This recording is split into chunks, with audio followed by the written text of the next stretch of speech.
San Francisco, a Quinn Martin production, starring Karl Malden, also starring Michael Douglas.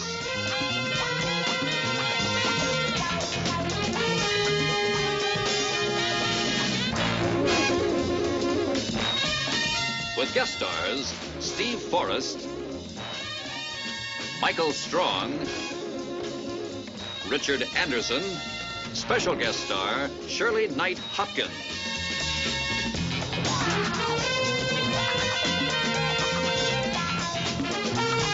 Tonight's episode, A Room with a View.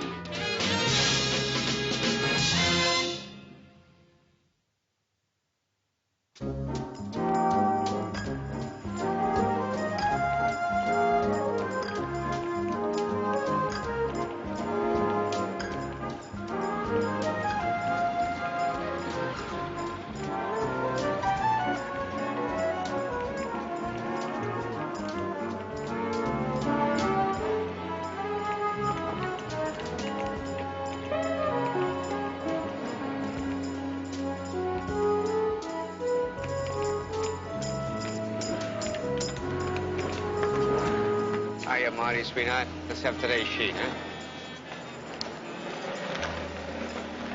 Thanks, pal.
Say, Marty. Hey, tomorrow, same time, same station, okay, pal?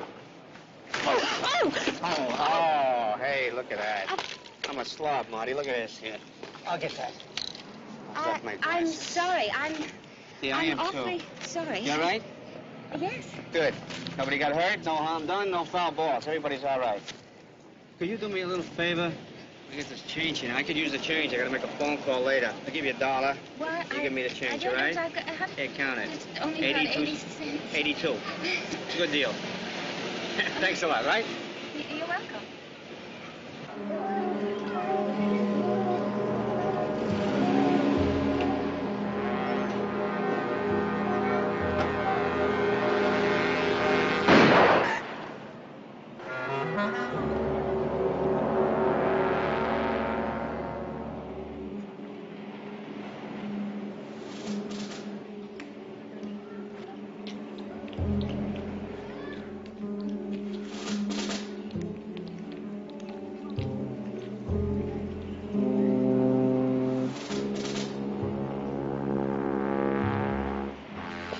Those bookies. The only time they look at their watch is post time. Think he's really going to show up? Oh, yeah. Put yourself in his shoes. You're a two-bit bookmaker just beginning to make it, and suddenly a big-wheel syndicate boss like Hoyt Llewellyn begins to move in. Nothing for you to do but pack up and run or yell your head off. Chafee is a yeller. Say, wait a minute. Did I show you this new snapshot? Yeah, it's a great shot. Yeah. She looks happy, doesn't she? She does, and pretty. Jeannie's blossomed into such a lovely lady. Yeah, she has. What time we got now? 1:30. Want to hang in a little longer? Buddy boy, anybody who's going to give us Llewellyn and his whole gambling operation, we wait for. You know, Jean is with Brad's folks. You know that, don't you? Brad's the guy she's going with. Yeah. His folks have a place up in the mountains. Snow, skiing, all that stuff. Christmassy. Hey, Dispatch has been trying to raise you. Healy, I told the fellas at Dispatch where we'd be. Roy Chafee's brother just got killed. Frankie got killed? I guess they heard Roy was going to talk. When? About 45 minutes ago, over on 24th Street, right near Castro. How? Gizmo with a shotgun shell. Wired into the ignition. Pow. Professional. Llewellyn. He knew Roy was coming to us. So why didn't he hit Roy? He couldn't find him. Roy's been hiding underground. That's where he'll probably stay, underground. Then I figured on some downtime, Mr. Llewellyn. Clean hit and all, but the cops have got to put something together. They've got to figure that Hoyt Llewellyn contracted the hit. If they get your name. Artie, how would you like Buenos Aires? I'd like it fine. And that's where it'll be. After you handle this Roy Chafee business. This address is his hideout. If it's fresh. 10 minutes old. If he isn't there, he isn't anywhere. You know, this is within 3 blocks of the hit.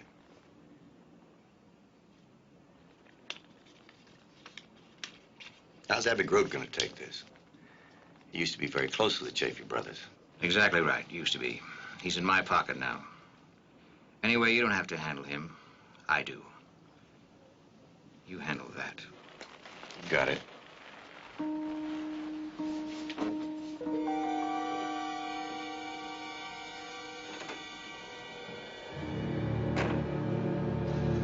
Taped to the underside of the steering column. Shotgun shell. Yeah, wired into the ignition. I've seen it before. Yeah. Now, what we've got to know is, what have you got on Llewellyn? Nothing. Zip. I might get lucky and lift the print of the metal part of the casing, but the pipe's been wiped. The wire is ordinary. Whoever rigged this must have worn gloves. They work fast and clean. You think Llewellyn has anything to do with it? Jim, anybody see the guy who wired this? Nobody remembers him, Steve. No description, but we're still checking. Well, what about Frankie? Did anybody see him on the street? Somebody following him? Anything? Yes, sir, there was a lady. She talked with him just before. My partner's trying to find her name. You stay with it. Yes, sir. Mike, that surveillance request you put out on Art Stiles. I spotted his car, 900 block Church Street. You want an inspector team on him? No. Steve, you tag him, okay? Right. Now, don't move in without me. We got nothing to bust him on. Unless he goes after Roy. Yeah, unless. I'm going to have a talk with Llewellyn. Good luck. Thanks. Here, Mike. Thanks.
Lieutenant, I don't understand why you're so concerned. So concerned about me. I've been right here in this boat all day. Ask Abby. And what about that gunsel of yours? What about Art Stiles? Right here with me. And if you're considering rousting him like you are me, let me remind you that I have an attorney that's very, very sensitive. Very sensitive about harassment. Now, if you want to talk, be prepared to make an arrest and make it stick. Otherwise... Sure. I met your lawyer. You were here too, huh? The three of you. See no evil, hear no evil, and speak no evil. Wrote. Why did you stand by and let him scratch Frankie? I'm out of it, Lieutenant. I hardly knew Frankie. Like Llewellyn says, nobody here knows from the Chaffees. Roy Chaffee started you. He picked you up when you were hustling punch boards at a bucket throw and made you a bookie runner just like Frankie. Frankie stayed a runner, but not you. You moved up. You built your own organization. Rumor. I got no organization. Don't give me that rumor bit. I got your biography on booking slips. Now, you owe the Chaffees. Sower of discontent, Abby. He's a sower of discontent. Llewellyn here, he muscled in on Chaffees. He wants to take over all the gambling in the city, didn't you know that? What's to stop him from cutting you out next? Do I look worried? Lieutenant, are you finished? Are you through playing taps for Frankie? And if you are, maybe you can find your way off this boat back to your car. No. I've got a couple of minutes left on the meter. And I want you to understand that if you lay a hand on Roy Chaffee, I'm going to have your arm up to the elbow. So you just stay away from him. And keep your friend Stiles away from him, too. As for you, anybody that has you as a friend doesn't need an enemy.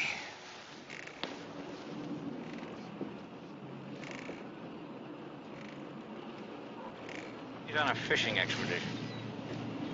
Abby, I'm sorry I didn't have time to tell you about this Frankie thing. It was one of those last-minute things. There was no other way. Roy was going to the police. How'd you find out, Hoyt? How could you be sure? Oh, I was sure. I had his phone tapped for over a year. How about mine, Hoyt? You tapped my phone? I didn't hear that. Now, tell me about Mason. We all set for tonight? Sure. Shipyard, 10 o'clock. We'll take my car. Oh, no. Not your car, Abby. My car. Your car.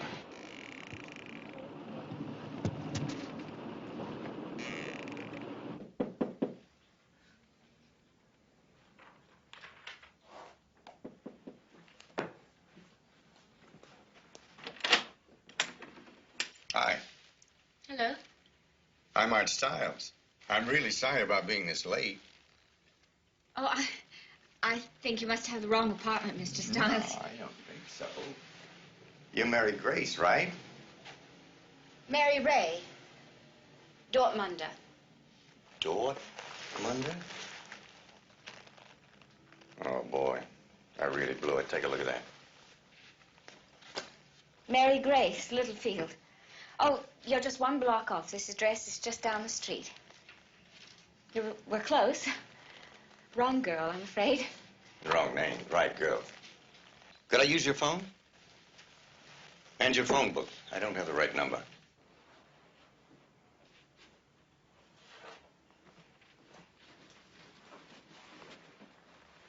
Thanks, Mary Ray. It's nice. Very nice view. Yes. I've been living here for 6 years. It's a lovely view. Can you find your number? Yeah. Listen, is it okay if I say something? I mean, I usually say what I think straight out. Some people get, you know. What I'd really like to say is that I'd just as soon not make that phone call. Well... What I'd like to do is just sit here and talk. Whatever. Oh, I don't think you'd find that very interesting, Mr. Stiles. I'm a teacher.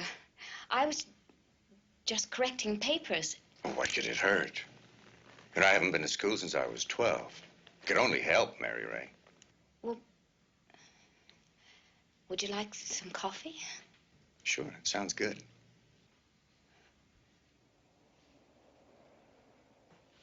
Mary Ray, I like it here.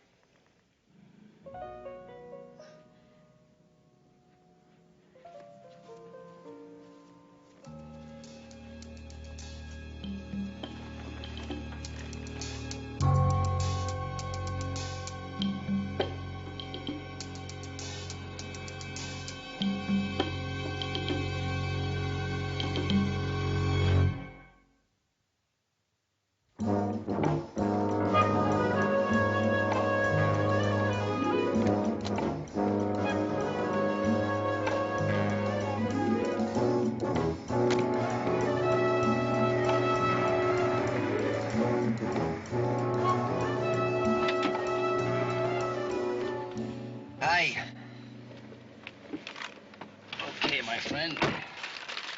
3rd floor on the front. Doing what? He's with a girl.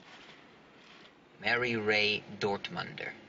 Mary Ray Dortmunder. That's a crummy name for a go-go dancer. She's a teacher. School teacher. Well, that's better. Mary Ray Dortmunder. Now, that's a good name for a school teacher. But tell me, what is Stiles doing with a school teacher? He's learning. Lessing ran her name for us, no record. Teaches at Everett Junior High, 31. No connection with Llewellyn or Chafee's as far as we know. This is the worst looking BLT I've ever seen. Well, it's the best I could do. Well, what else did you do? Got nowhere. If Chafee is hiding out in San Francisco, he's dug himself a deep hole. Healy and Soletti are staked out at his house. And as far as we know, he hasn't been around for over a week.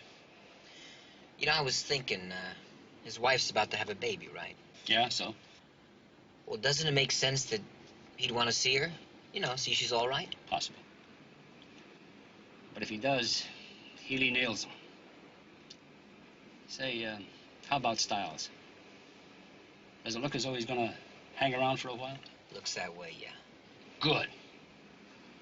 What do you say we don't eat in the car for a change? Let's go somewhere where they've got a nice white tablecloth. I'm with you. That sounds terrific. You like that, eh? Yeah. I'll call in for relief. 8-1 to stake out. You're right. Of course, in a way. It is for children, but it has something to say to everybody. Sansbury wasn't only a children's writer. He was a pilot and an adventurer and a romantic. The Little Prince is about humanity and love. Mary Ray, where do you live, anyway? I'm not sure I follow. I mean, you're talking about Byron, Lord Byron, and those sisters. The Brontes. All that fairyland thing. I mean, you live out here somewhere where the wallpaper never warps, the toilets don't back up. Well, I just talk about what I believe, I guess. You really know any people like you talk about? I mean, here, now, on this planet, in this city. There are people who think the way I do. Who? Teachers?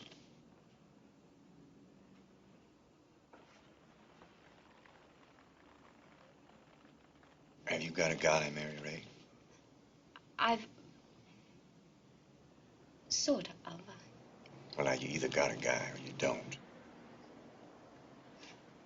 I guess it is that simple, after all. No, I don't. I better clear the dishes. Sure. Guess who's staying? I'm not going back to my place, Mary Ray. I like it here. But I have to make a call first. Hand me the telephone, would you?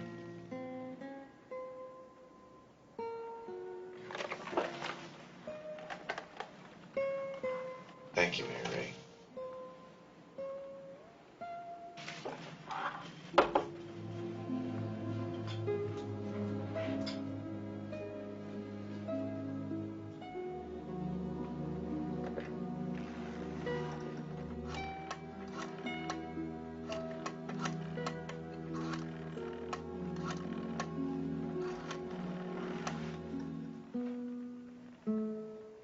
Hello?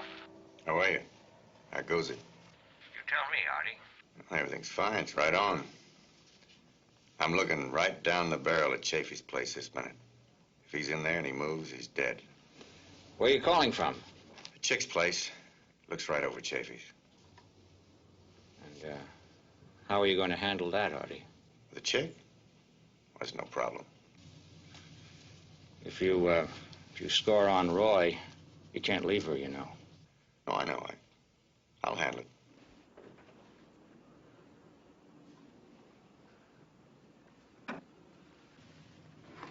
Artie, maybe you better handle it now. Before. I haven't let you down yet, have I, Mr. Llewellyn? You're seeing Mason tonight. Is he coming in with us? Yeah, it's all set. I just got the final figures on the operation. The handle on the football and basketball pools alone come to nearly, get this, $1,000,006. Abby just walked in. We're leaving now. I ought to be with you, Mr. Llewellyn. Abby Grote's a bag of snakes, and you know that. Yeah, I know. But as long as you can keep the snakes in the bag, huh? Artie, you call me when everything's handled, huh? Okay. Everything, Artie. Artie Styles? That's right, Abby. You got him on Roy? Roy? Roy Chafee? Oh. You know, Artie. He's with some girl. 10 o'clock, right?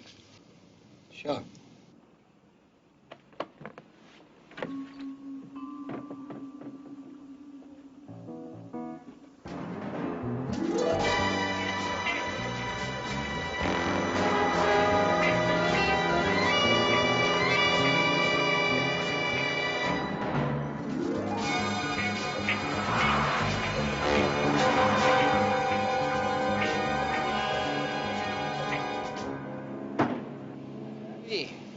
My driving. You drive too fast, Hoyt. Oh, here's Mason. Good. Coming, Hoyt? Just a minute. I can't get this seatbelt off. Forget it, Hoyt. It isn't going to release. Boys jimmied it.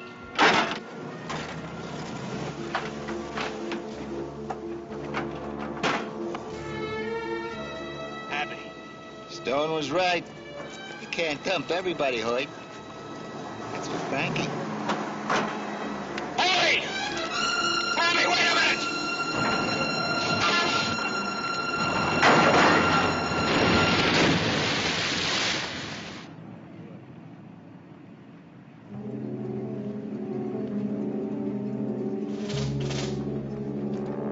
Let's go.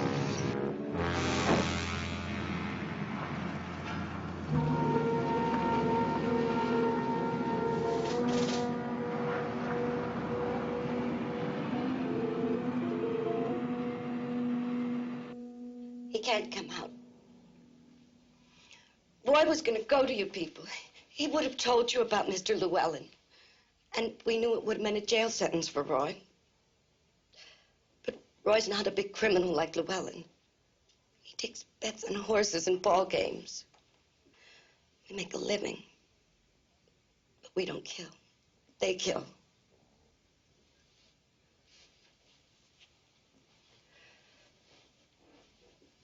Frankie was a nice little guy. Why did they have to murder him like that? Because they know how Roy thinks. The murder was to show him what would happen if he came to us, and Llewellyn was hoping he'd do exactly what he did. He wanted him to hide? Until they could find him, yes. When's your baby due? Now. Today, tomorrow. If I told you where Roy is, and he told you what you want to know, then we could protect him. The other way, he's a walking target. This way, he has a chance. He can see his baby.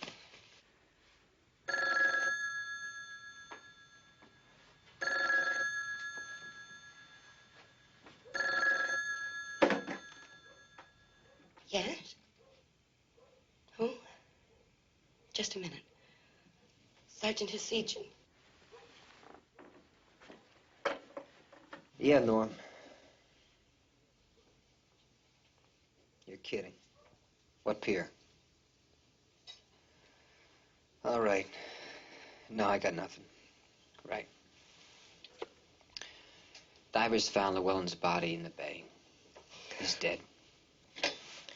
Want to call your husband and tell him? Was Art Stiles with him?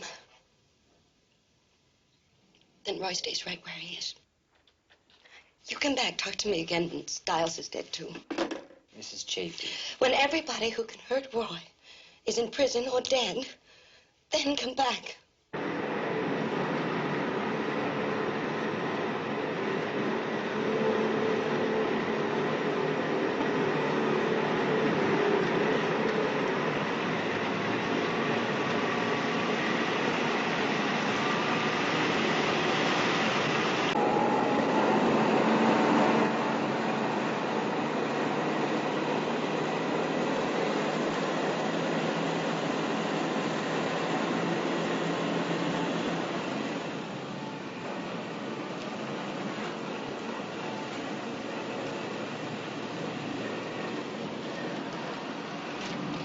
Great, we got nothing to nail him on, and she wants him in prison or dead. That's what the lady said. Anyway, I put 2 men outside. Good. I wonder how Stiles will take this. If Stiles wants to make a move, he'll flag us.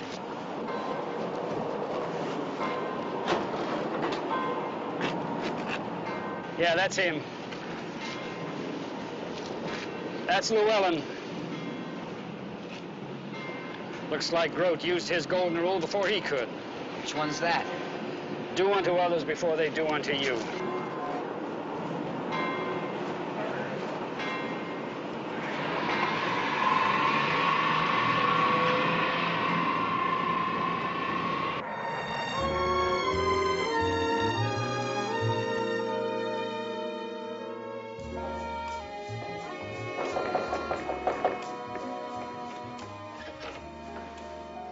Miss Dortmunder? Yes? Lieutenant Stone. Inspector Keller, homicide. Oh, is it about Mr. Chafee? Yes, it is. I told one of your men. We collided on the sidewalk. He asked me if I had change for $1, and then he went to his car. The only time I ever saw the man. You're a friend of Art Stiles. Did this friendship with him have anything to do with you being on 24th Street at that particular time? No, of course not. What does Art Stiles have to do with that murder? Well, we're not really sure, but we thought you might be able to help us. Well, I can't believe that it isn't possible. He isn't like that. But how well do you really know Arthur Stiles? I know him. Do you know how he makes his living? I'm afraid there must be some mistake. The Arthur Stiles that I know... Well, this is the Arthur Stiles that we're talking about.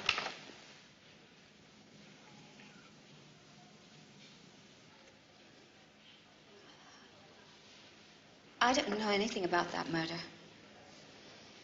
I don't think I want to talk about this anymore. If you'll excuse me, I have a faculty meeting. Excuse me.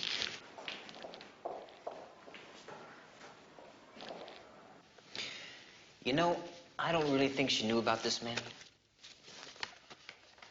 She does now.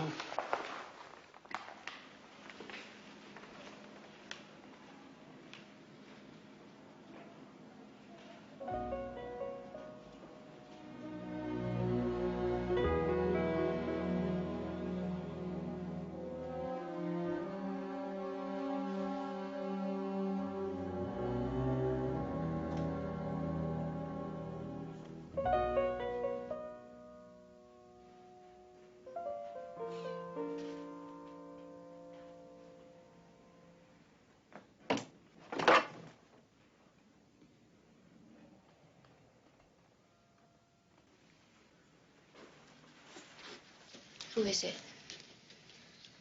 Over there, behind those windows. Who is it? What's the difference? It's nobody you know.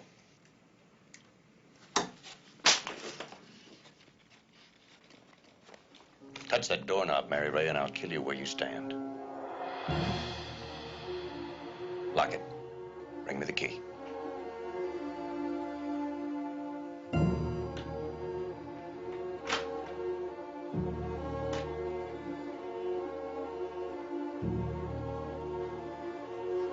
That's why you're here. That's all you wanted. A room with a view.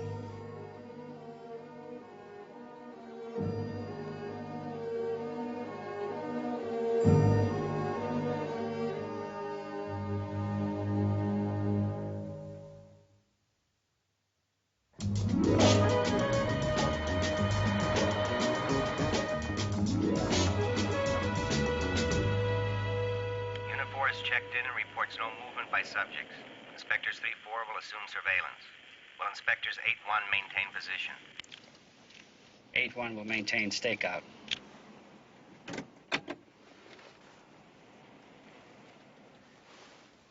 You know, your hunch better be on the money. Has to be, first child.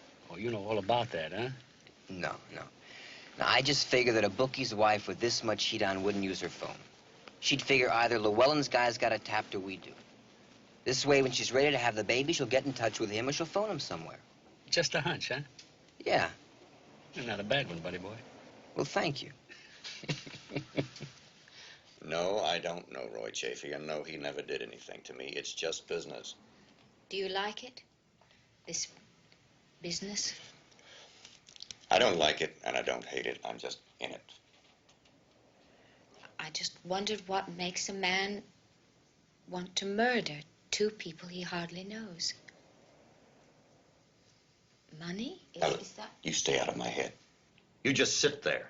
Keep out of my way, and don't push.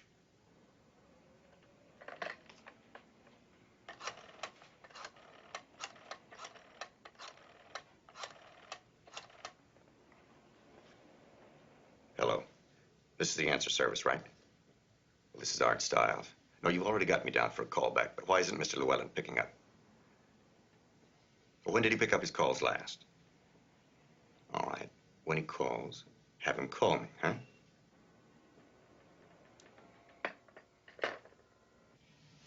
There's a story by Ernest Hemingway. Stories? What's this with stories? There's nothing real ever happened to you. It's called The Killers. It's about a man named Swede. He's being chased by killers. He's running. The way you're running from the police.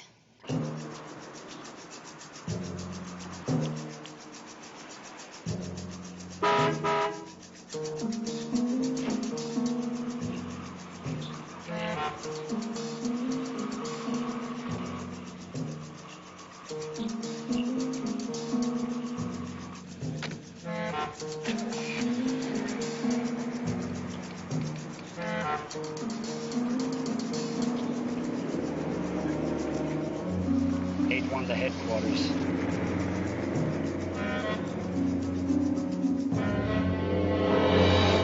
And Swede, he took jobs he hated in towns he didn't like.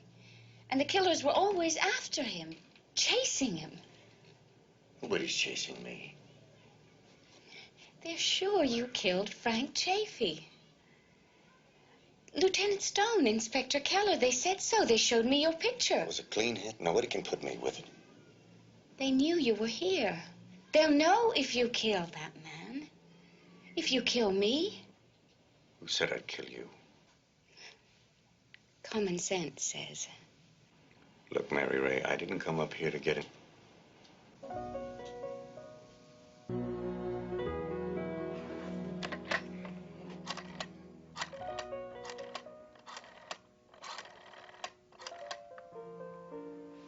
Hello. This is Art Stiles again. Didn't Mr. Llewellyn check in yet? No, I haven't been listening to the radio for a while. When?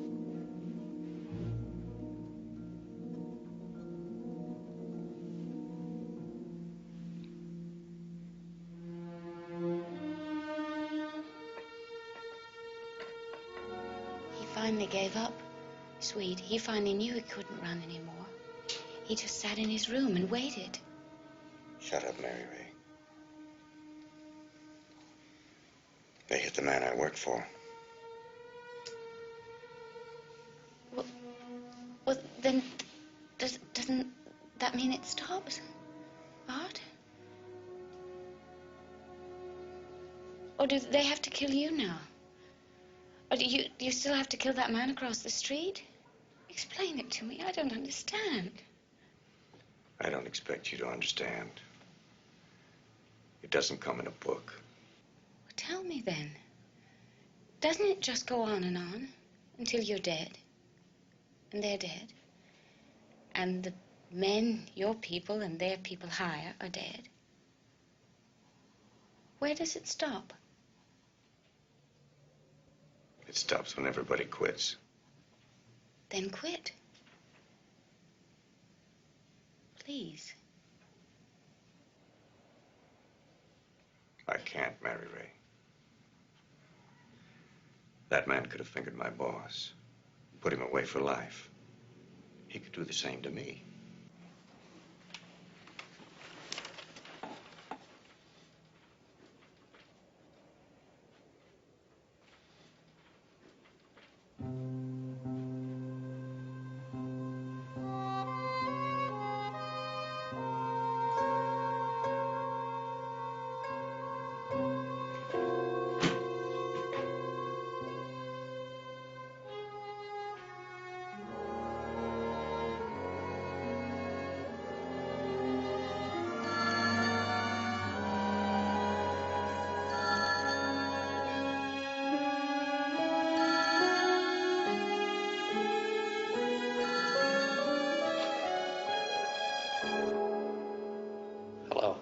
It's Angela.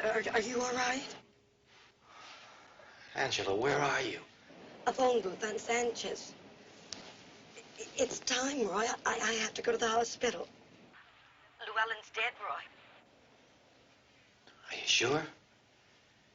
You didn't hear that from Abby Grote, did you? The police, Inspector Keller. He got the call right at the house. Abby must have done it, Roy. Why didn't you call him? See where you stand. What about Art Stiles? I don't know. Can you come with me, Roy? Okay, I guess. Yeah. I'll be right there. Please call Abby. You got to know. All right.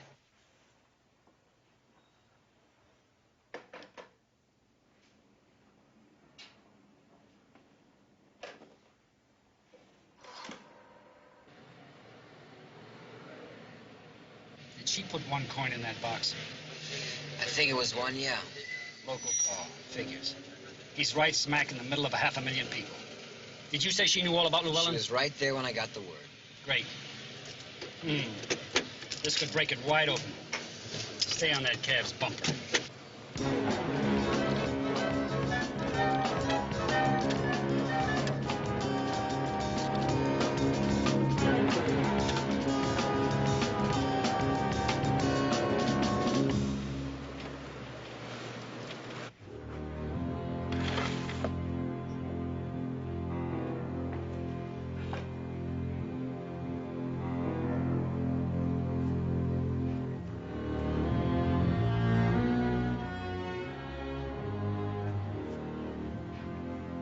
Art.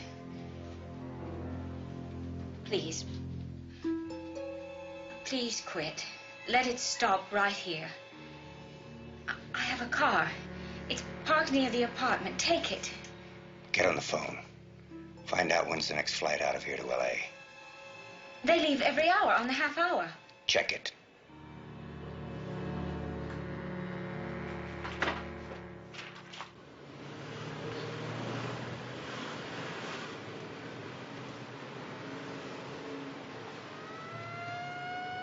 Wouldn't you know? A fire. Mike, we're gonna lose him. Wait a minute. Wait a minute. This is Sanchez. Move right on the next one. Do you know that we're within 5 blocks of that place we're staking out? That's why Style was hanging into the teachers. You bet your sweet badge it is. He's sitting on Roy Chafee.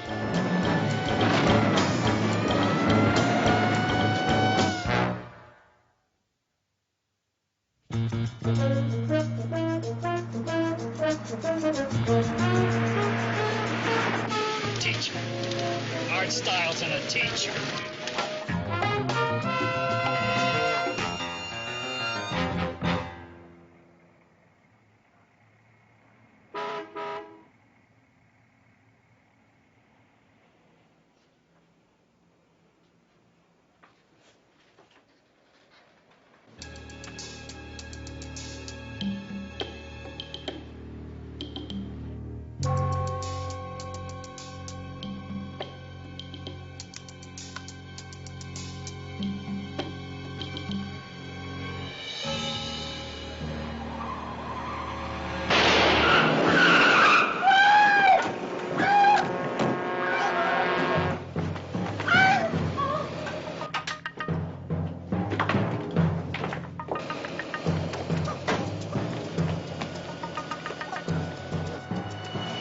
Jimmy, hold it.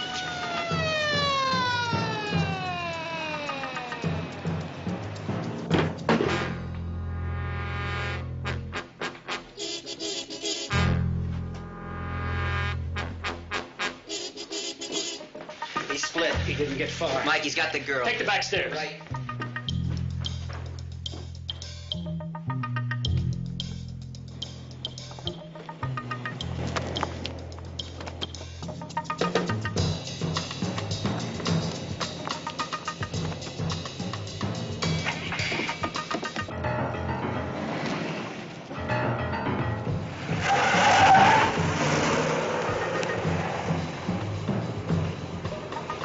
Art Styles.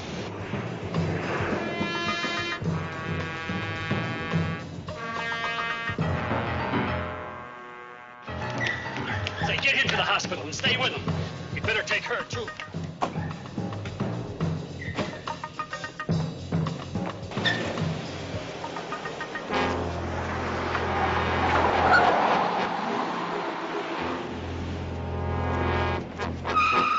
The Blue Maverick, PCE 616.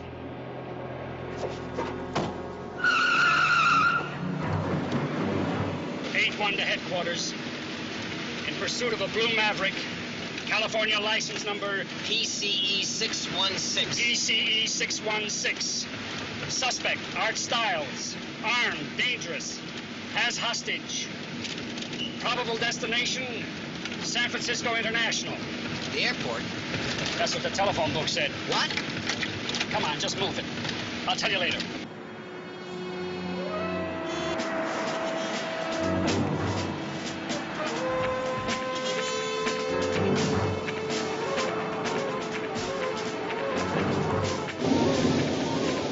There he is, still behind us.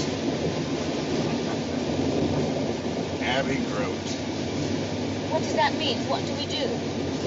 We. There's no we. I thought you needed me. As a hostage.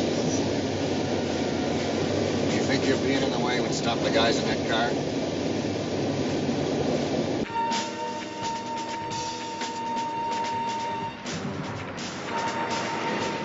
Well, we'll be lucky to get Styles before he gets to the terminal.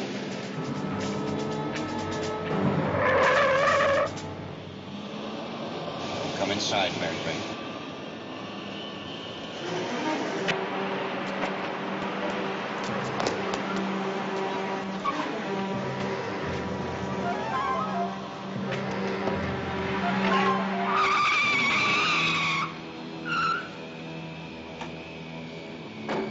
See if she knows where he's headed. He said he was going to Los Angeles.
Turn around. Here, cuff this one. Take him to the hospital.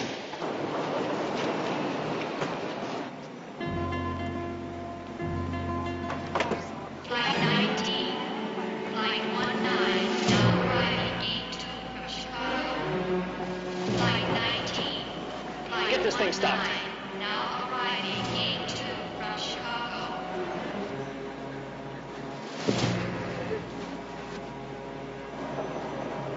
Dick Paget, Transport Airlines, Station Paget.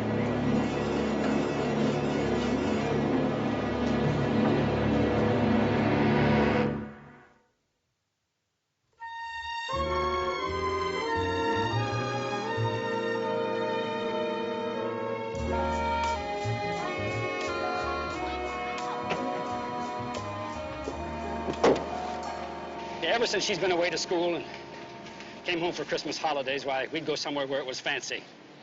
Top of the Mart, Ernie's, L'Etoile, just to kind of celebrate, you know. It's very nice. I think you said her name was Jean. I did, yes, Jean. Well, anyway, she met a med student this year, and they decided to spend the holidays with his folks. She's very beautiful, Lieutenant. Yeah. Tell me she takes after her mother. Yeah.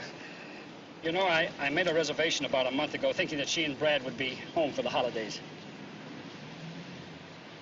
It would be crazy not to use it. The Island House, you know where it is? Have you ever been there?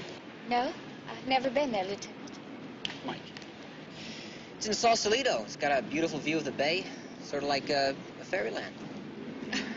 I guess I'd feel right at home then.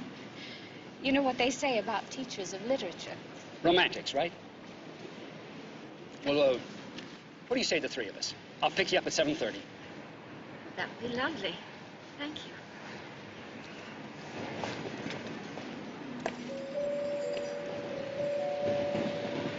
Oh, I showed you the picture, didn't I? No, I've never seen that picture. Oh, well, take a look. I'm kidding you. I've seen it before.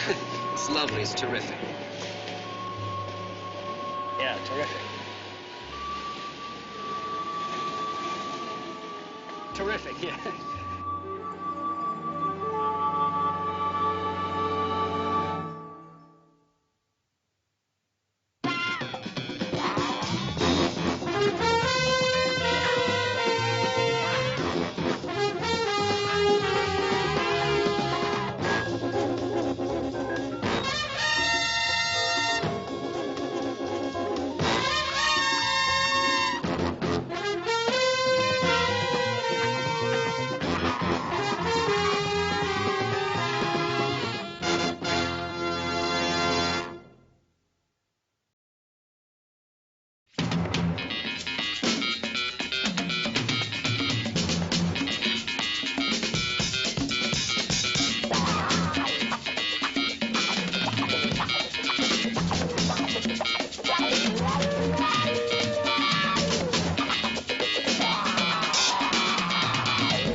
Of San Francisco, a Quinn Martin production. Starring Karl Malden. Also starring Michael Douglas.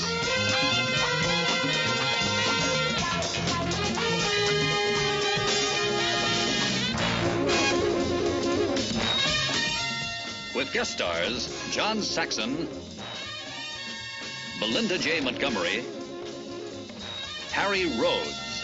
Special guest star Joseph Cotton.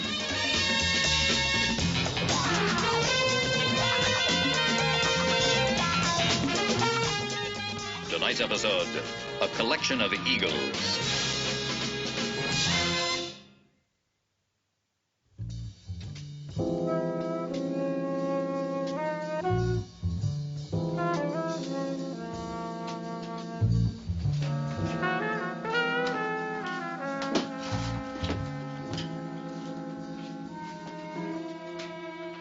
Okay.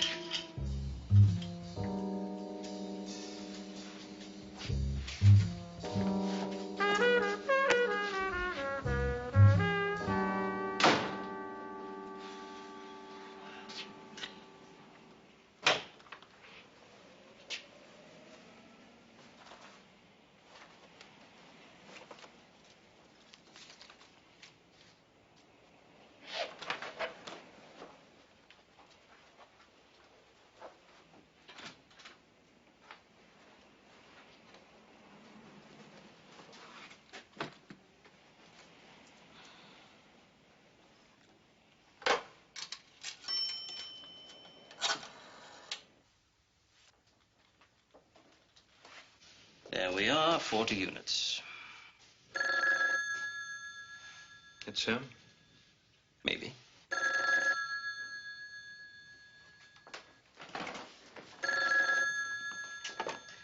I'll go, Fiennes. Vince? Ernie? Ernie, good to hear your voice. Listen, did you get them? Yeah, the whole lot. Beautiful. Where are you? Just off the Embarcadero. 207 Front Street. Room 25. Oh, there's a rear entrance. Did you have any trouble? Not a hitch. I smell like a ship's bilge, and I gotta wash off half of Mexico. Well, look, there's no rush. Take a good long bath and get a good night's sleep. You've earned it, and we'll see each other tomorrow. Sure. Maybe it's better anyway. I'm beat. See you tomorrow, then. Yeah. He's got them, Tommy. Enough to buy us the world. Tommy, where are you going? You're insolent. This is no time to be falling on your face. Vince, I don't know whether I can do it. You'll do it, Tommy. Just like we planned. You'll do it for the money and for me.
Ashes to ashes.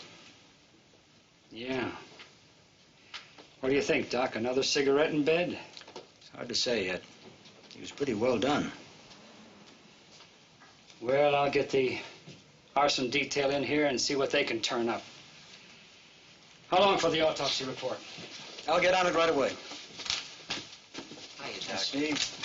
Mike, we got a John Doe. Manager said the night clerk didn't register anybody for this room. A fin or a sawbuck under the table. That's one way to beat the room tax. Yeah. Did you get the clerk's name and address? Radio unit's on his way to pick him up. Well, maybe we got something.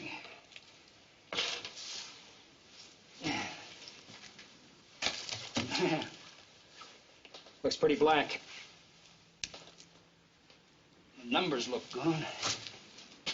Go on, put your young eyes on that. Nothing. Nothing, eh? No. Look, poke around on there some more. Thanks.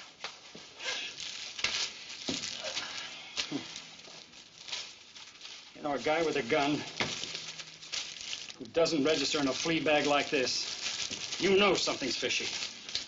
Mike. Yeah. Take a look at this. Looks like one of those, gold luck charms or something. Gold? Maybe. Luck charm? I don't think so.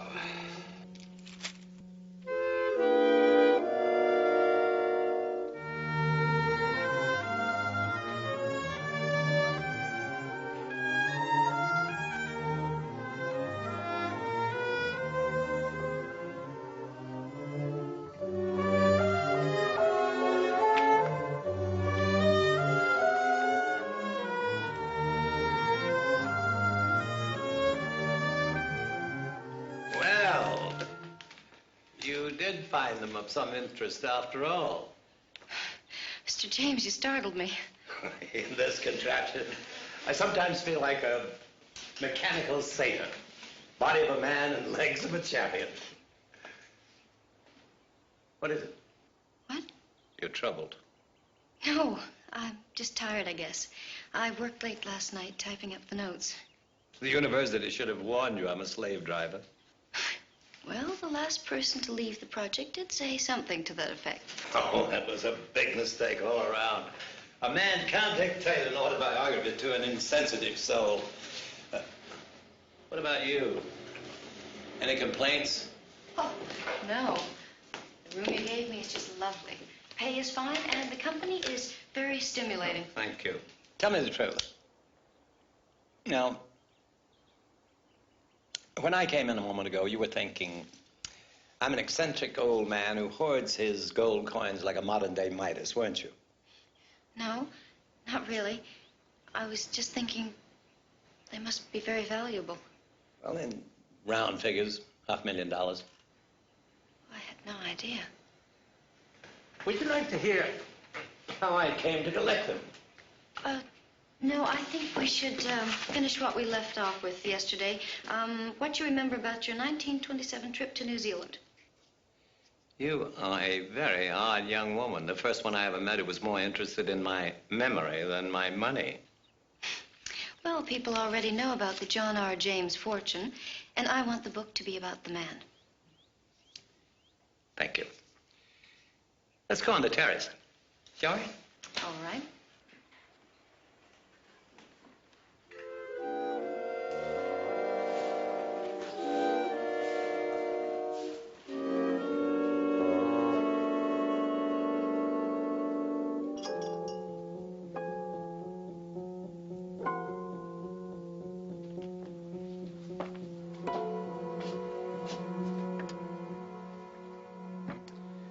What does the coroner say? Nothing yet. Is that thing worth anything, Charlie? Specific gravity gold, slightly less than 22 carats. 900,000's fine. Weight, exactly 516 grains. All of which means? All of which means it's a planchette. A what? A planchette. It's a metal disc that's ready to be stamped into a coin, right? Right. I use it in crossword puzzles a lot. You got time to do crossword puzzles? I don't give you enough to do around here, huh? Say, what kind of a coin does this thing make? Well, I got some books over here to tell you for sure. That one to me looks like a double eagle size. Double eagle, that's a $20 gold piece, isn't it? Hey, chalk one up for the old folks. You like words, huh? Yeah. Read them to me. See you, Charlie.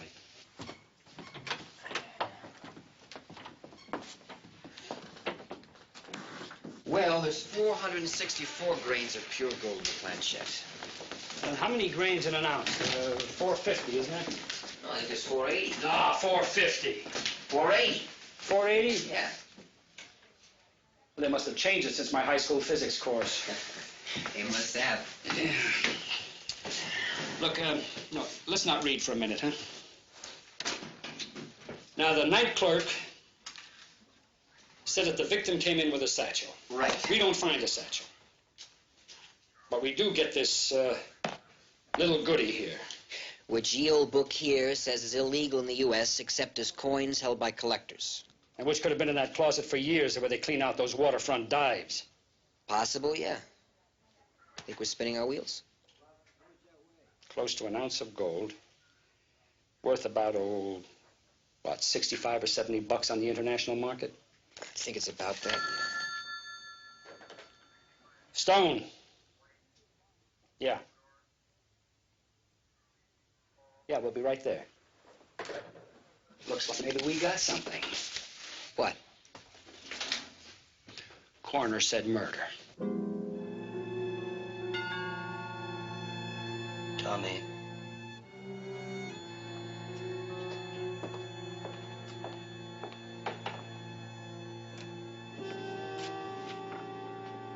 May I help you? Is Vince here? He's busy right now. Is there anything I can do to help? Karen, Hi. you're early. I missed you. Come, let's take a walk.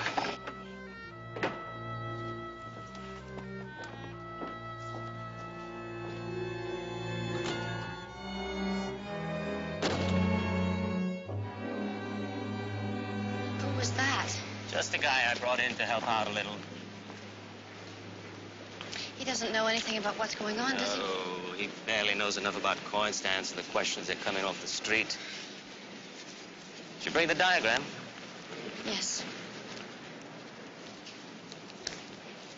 Are you sure you have each coin in the exact place he keeps it? Yes. Vince, I'm frightened. Of what? I don't know. Doing anything like this. Getting caught or hurting that old man. We're just going to trade one set of coins for another set of coins, and nobody's going to get hurt. You want to see something? What is it? Our ticket to Spain, Angel, the Costa del Sol.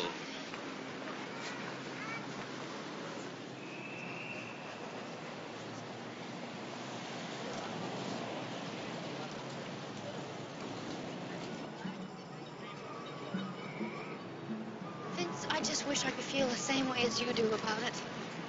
It's how we feel about each other that counts. And having the money to do whatever we want to do together and go wherever we want to go. You really do mean it, don't you? What you said. Maybe. And the last thing in the world I wanted to do the day I found you was to make a delivery to that mausoleum. Bang, there you were. You're the best trip I've ever had. And Mr. James, Will you sure... stop worrying about that old man? He owns half of Nob Hill. And he's not going to miss what's in that case. He told me this morning it was worth about $500,000. Angel, you've seen it sitting there yourself. Now, what good is it doing anybody? It's not like robbing a bank or someone's business. Hey, I've watched people like that all my life. I watched while my father pandered to them. I swept up a crummy shop while they walked out with more than he made all year, sealed in one lousy little bit of plastic. What do they do with it? Take it home and put it in a glass case. Well, fine. Let John or James sit and stare at his eagles. I want to see the world.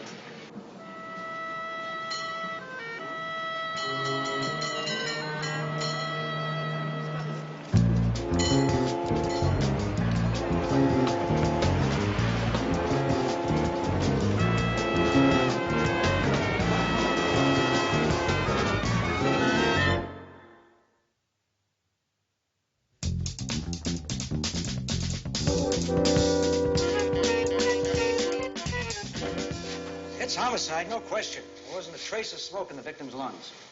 Well, that means the victim was dead before the fire started, eh? Yeah. Couldn't be a stroke or a heart attack. Not from my findings. Considering there were no breaks, welts, or contusions on the body, I'd make it suffocation. Suffocation, huh? This envelope shows there was a struggle. Bits of human flesh and hair from under the victim's fingernails. Let's get it under the microscope. There's no chance of making an ID on the victim, huh? Sorry. Later, okay? Thanks, Yeah. Harry.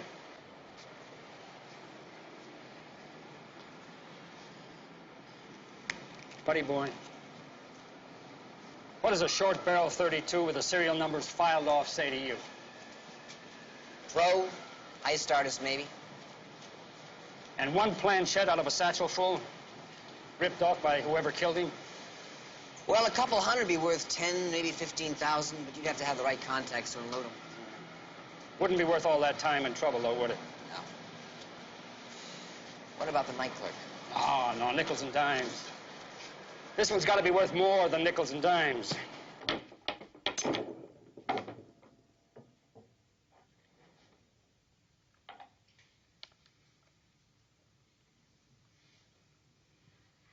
Yeah, Tommy, here's $15,000. If it were good, but it's not. I blew that one. You see those scratches? Those little things? Those little things are called cast marks. When they're that bad, it could tell an expert that it's a phony real fast. Speaking of scratches, how about those that Ernie laid on you? They're okay. I guess they found me by now. Relax. They'll never be able to tell what they found.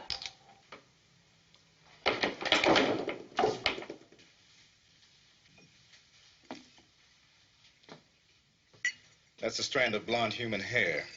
Came from the same place the coroner found those flecks of skin on slide number 2. Is it body, hair, or face? Body, and probably his arms. And he's between the age of 20 and 40, definitely male and Caucasian. Well, that lets you and me out, Charlie. How about you, buddy boy? You willing to roll up your sleeves? Want to try to raise a few numbers? Chicken, huh? Charlie, what do you got on this third slide? Shards of rusted metal. I found them embedded in the soles of the victim's shoes. Any guesses? I'll have a better picture when I finish evaporating the solution. We washed what was left of the victim's clothing and shoes. That's what we got.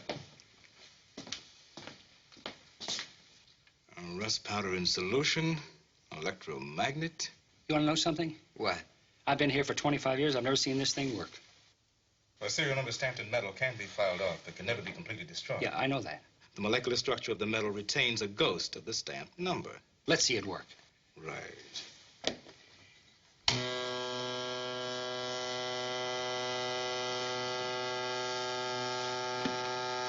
Serial number H12987. All PG's urgent. I'm on my way. What do you know? It really works, huh?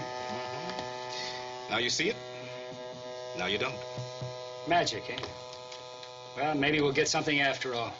Say, where's that, the latent print kit? Right.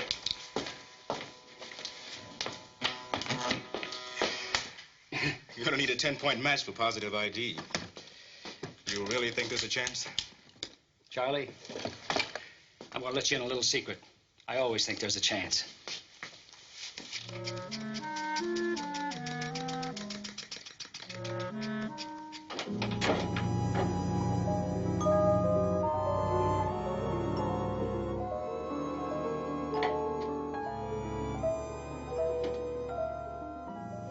Good.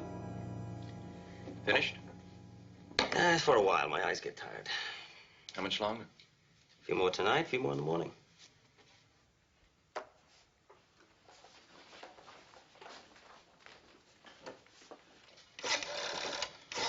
Vince, who are you calling?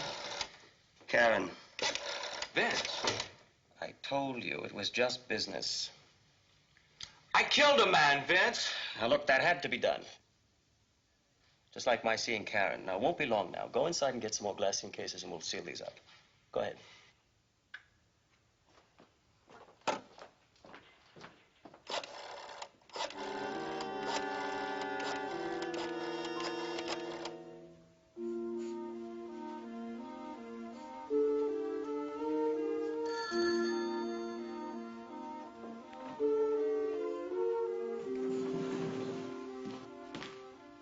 Miss Pearson, telephone.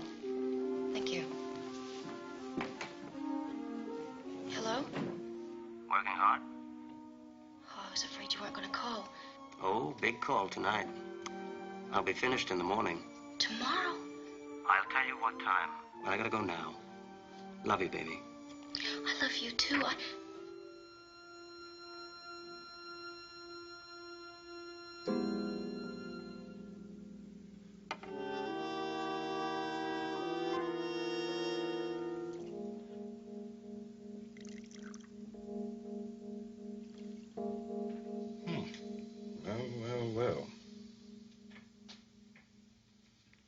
Well, what?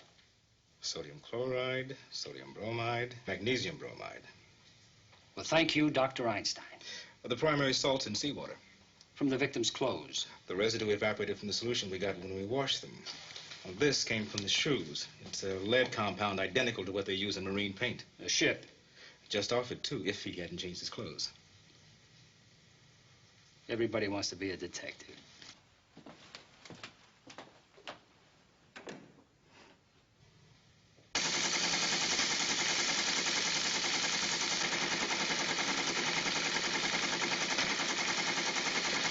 San Diego made the serial numbers in the 32. Stolen 3 weeks ago in National City.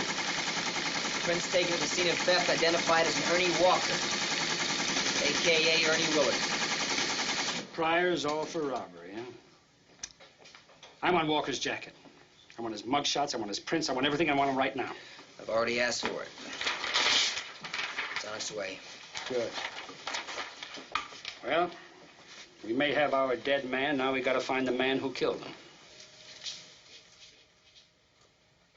They're pretty, aren't they? You see that one on the bottom? The fourth from the right? Yeah, What's the date?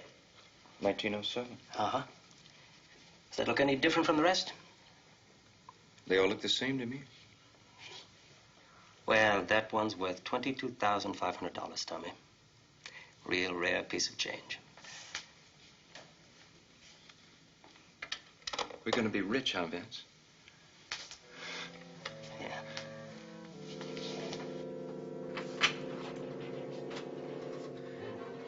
Vince?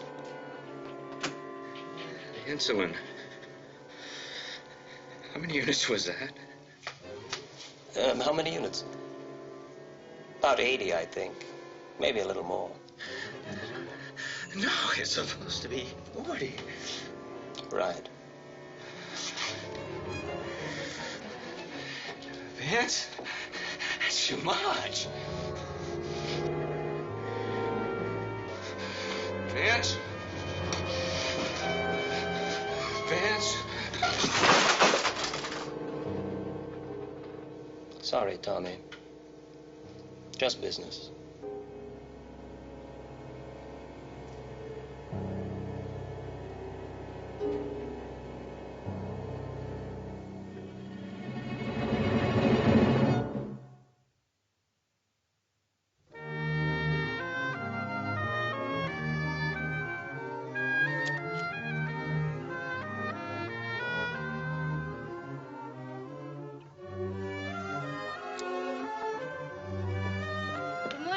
Morning. Well, you're out early. They're most beautiful in the morning, coming awake, alive. Oh, don't are. do that. It's taken nearly 10 years to perfect this hybrid. Sorry. It's all right. You couldn't have known. I believe if I cross this with that dark red over there, I'll have the most beautiful rose ever created. A deep, deep red with just a tinge of yellow in the throat, the look of velvet. A true queen, like no other on earth ever before her.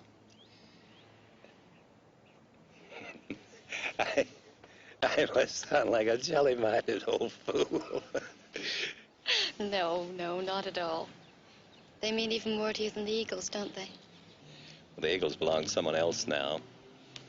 These will always be mine. What do you mean? Nothing. That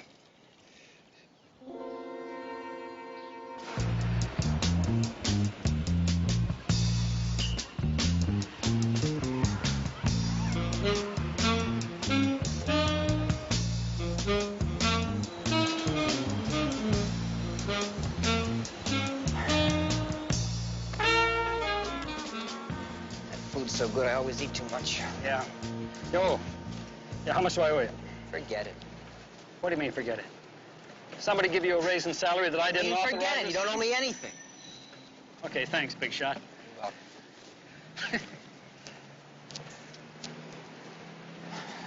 you like talking or you still thinking? Oh, I'm sorry, buddy boy. You know that parcel that we lifted from the 32? That proves that this Walker is the guy that we pried from that hotel room, right? Right.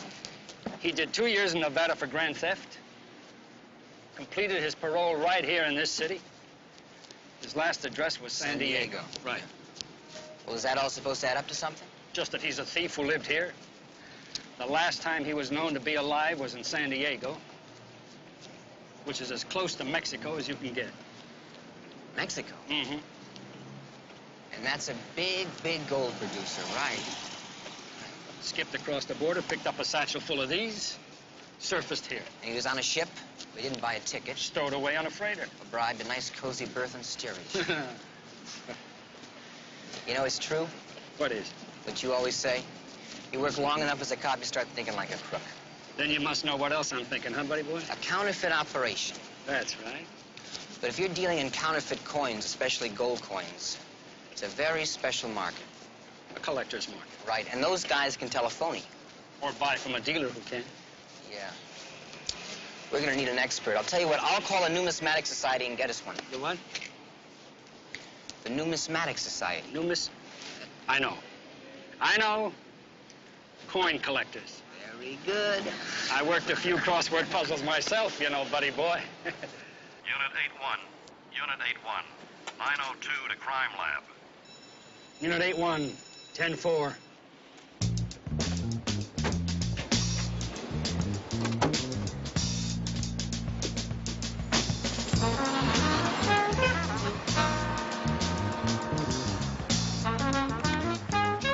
What have you got?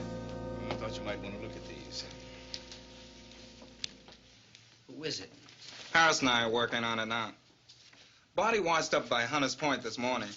Probably in a bay all night. Johnson saw the pictures. Thought it might tie. Blonde. Oh, age is what, between 20 and 30? This our killer? I've got a workup in progress now. You got any ID? Negative. Even the labels were stripped from the clothing. What killed him? The coroner says an insulin OD. Did you get a set of prints? In the works. Let me know when you get a make. Right. Thanks, Charlie. Hey, maybe you're in the wrong department after all.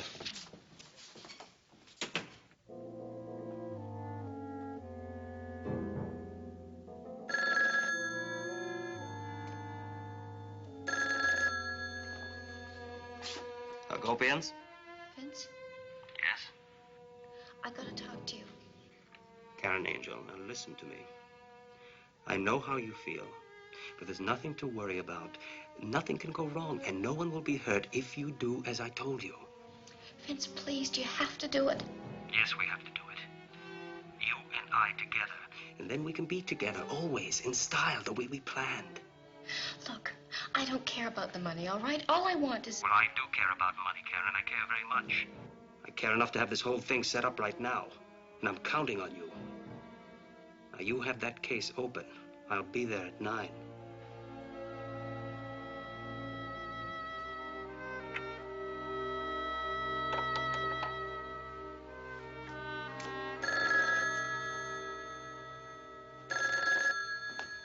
Yes? Yes, this is Hagopians.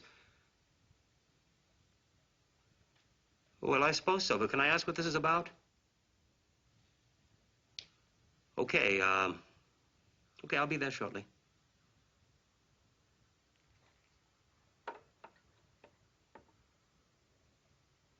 The basic design was changed twice after 1849. These changes were made in 1866 and 1907. Between 1907 and 1933, 57 issues were minted.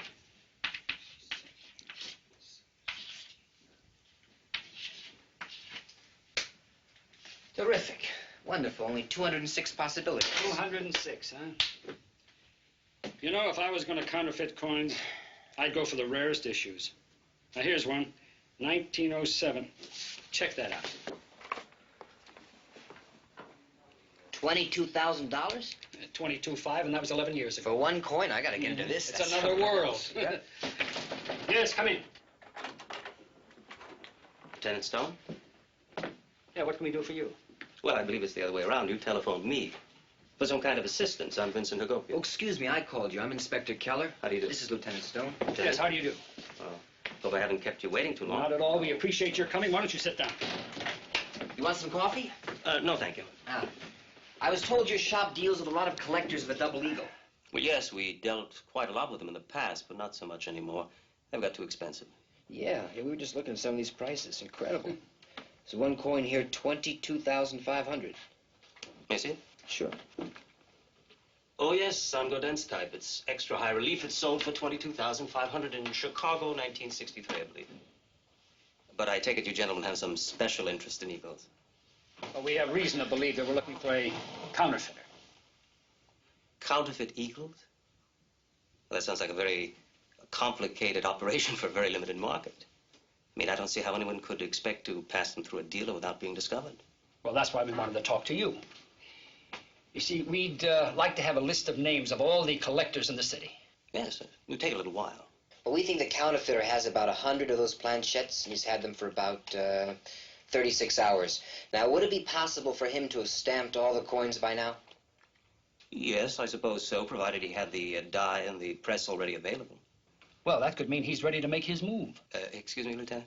What exactly did you mean by his move? Well, you just said that it would be almost impossible to pass them through a dealer without being discovered. Yes. But how many collectors stop to look for minor imperfections once they've owned that rare coin for several years? I see. You mean a switch. Transferring the counterfeit coins for the authenticated ones, and then selling those somewhere else where there's no risk of detection. Sounds possible to me. How about you? Sounds ingenious. And terribly important for someone in my field to help you to stop. But, Lieutenant, you'd want more than the names of collectors. You'd want a list of all the issues that would be most likely passed. You see, they'd have to be either proof or uncirculated to command any kind of price. Well, what about this 1907 coin, for example? Oh, no, I'd rule that out. That's too rare. Well, can you give us issues that you can't rule out? Yes. Be quite a lot. And about the collectors, I'd have to check my records in my shop to compile that list. Well, we'd appreciate anything you gave us, Mr. Hagopian. Would be my pleasure. Thank you. Thank you. Good day. Good day. Good day.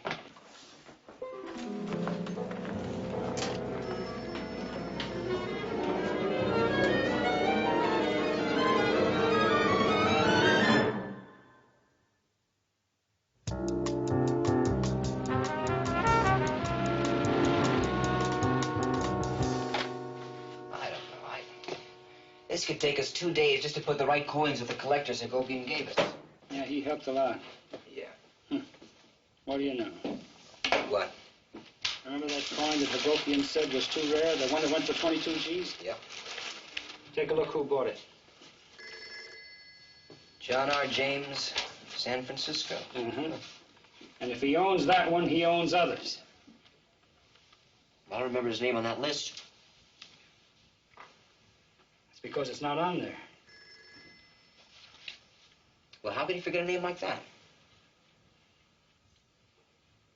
You know, I think that's worth asking Mr. Hagopian himself.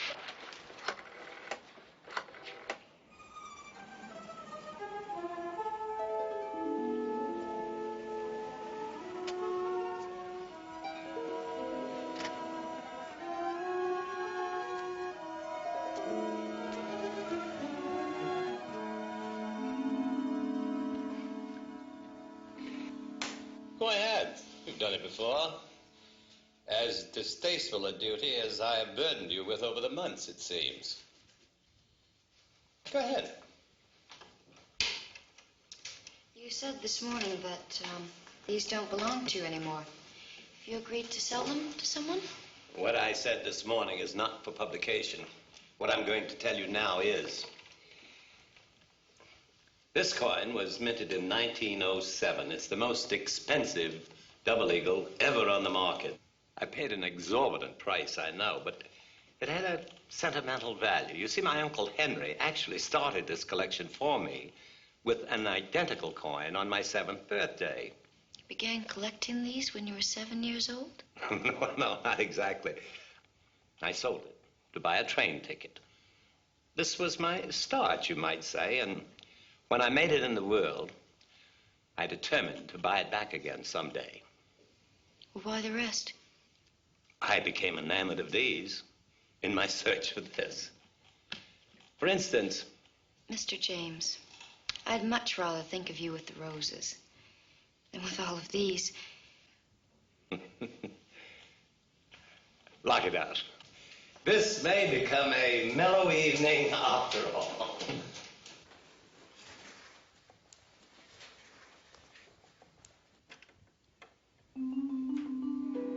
All set? Yes. Let's break out the brandy.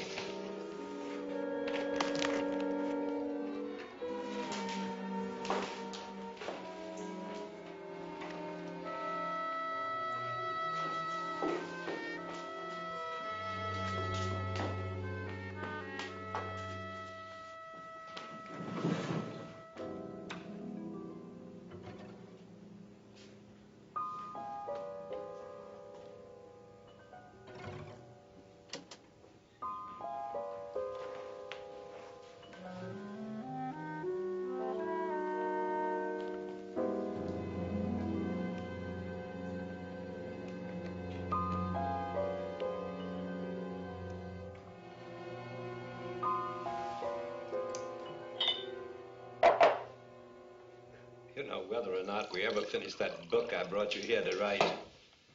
I've enjoyed your company, Karen. Thank you. No, thank you. Thank you for being more than just somebody an old man can babble on to about his yesterdays. And for being someone who understands just why and how he spent them the way he did. I think you probably understand everything about me except my eagles, even after hearing how I came to collect them. Well, it isn't important that I understand that. Well, it isn't important I keep their future from you either, provided it remains off the record. Of course. I've said they already belong to someone else. That's true.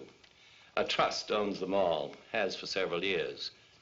When I die, they'll be sold at auction. The proceeds will go to the English department at the university.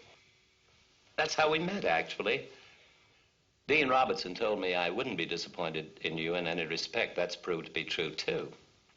I'm glad you feel that way. Remember this morning when I told you the roses were different? They had always belonged to me. Yes. Well, that was some sort of a fantasy, I suppose, an old man's idea of immortality. I could see my creation, my queen rose, carrying on my name long after I was gone. They deserve something much better. They deserve to be named after a beautiful woman. I'd like very much to name that rose after you, with your permission. What do you say? Shall it be Queen Karen?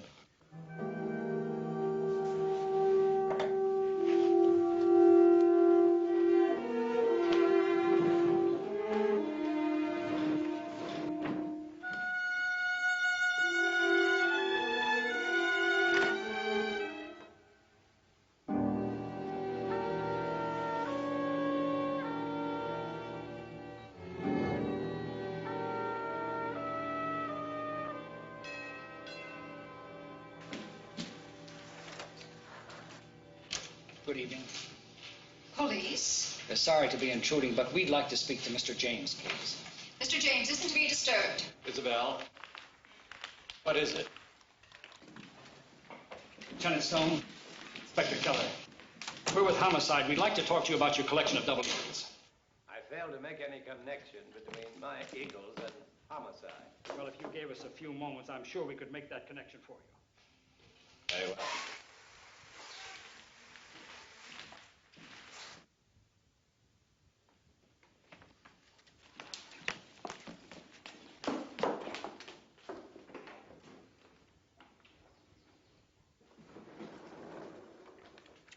This way, gentlemen. There they are. Now, that's all of them, right? Yes, Inspector, that is all of them. 40 to be exact, with an average value of over $12,000. Mr. James, did you know a dealer in this city by the name of Vincent Hagopian? Very well. I used to deal with him exclusively before he died. Died? About a year and a half ago. Well, we just talked to him this afternoon. His son. Had to be his son. Would be. He took over the business, but he's not the expert his father was. He hasn't the same love for it. You didn't mention that either. Maybe we ought to find out what else he forgot to mention. Say, may I use your phone? Certainly. You still haven't explained why you're here. We're looking for counterfeits, Mr. James. Counterfeit eagles here? Impossible. Who has access to your case? There's only one key. I keep it with me at all times. May I? Stone, let me talk to Lessing. Lessing, Stone, I want to make on Vincent Hagopian, Jr. He owns a coin shop on Maiden Lane. Now, his name and address is on my desk. Go over there and pick it up. Gloves? I'll hold. Desk, left drawer. You got it? We'll go over to R&I and find out if by any chance there's a tie between this Hagopian and our other body, Ernie Walker. Body? What's he talking about? Well, we've had 2 killings we believe are connected with this counterfeiting. Did you get a make on that insulin OD yet? All right. Check Hagopian's neighborhood and find out if the 2 of them were ever seen together. Anywhere. Now, you know where to look. The bars, his coin shop, apartment. Let me know what turns up. When was the last time you opened this, sir? Less than half an hour ago. And were you alone? No, I was with a friend, a young lady. She's my house guest. May we speak to her, please? Certainly. Thank you. Got anything? I don't know. Mr. James, this coin. It's an 83 proof. Only 40 in the world. Could you look at it through the glass? We've taken sort of a 2-day crash course because of this case, but those hairline scratches, I believe you experts call them cast marks, they wouldn't be on a coin in proof condition, would they? No. They weren't here when I bought this coin. You didn't buy that coin, Mr. James. Somebody just gave it to you. Hagopian? I don't know. Yes, sir. Will you ask Miss Pearson to join us, please? Well, Miss Pearson just left, sir. I heard her car in the driveway. Say, this girl, does she know Hagopian? Not well. But she did know him. Yes, as a matter of fact, I introduced them myself several months ago when he came here one day to make a delivery. Have they seen each other since then? I wouldn't know. Certainly she couldn't be involved in anything like this. She's a very simple young woman. And if I read this Hagopian right, he's no simple young man. We'll need a description of Miss Pearson, sir. What's her first name? Karen.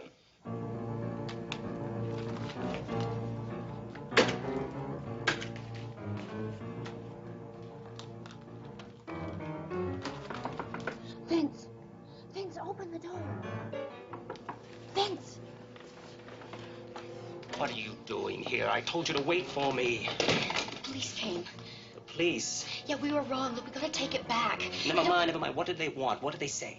I don't know. I left as soon as they came. Help me. Let me get this mailed. Vince, stop. Look, we have to take it back, all of it. It doesn't belong to him anymore. I know it doesn't belong to him. It belongs to me, and they'll be waiting for me in Spain. Oh, please. Look, I'll make it up to you. We don't need this. I'll tell you what I don't need. I don't need you, your whining mouth, or your pawing me anymore.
Good.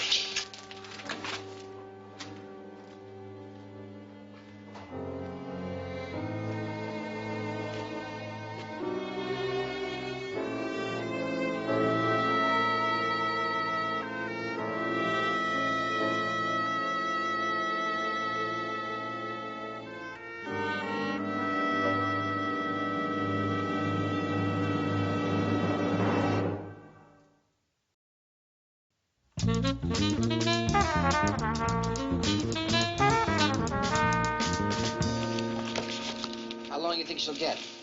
Who? Who? Karen. Well, I'm a DA. She turned evidence. Identified Tom from the Gopian shop. That'll help her a little. What's this? Got your names on them.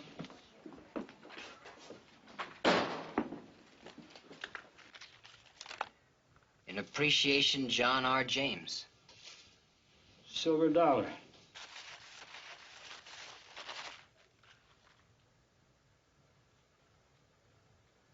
Where's that book? Where's the book? Yeah. What year is that? 1882. Looks pretty shiny, doesn't it? Yes, it does. Think they're uncirculated? Oh, I'd say they're uncirculated. Hey, we're rich. Yeah? Yeah, $4 a piece.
Of San Francisco, a Quinn Martin production, starring Karl Malden, also starring Michael Douglas.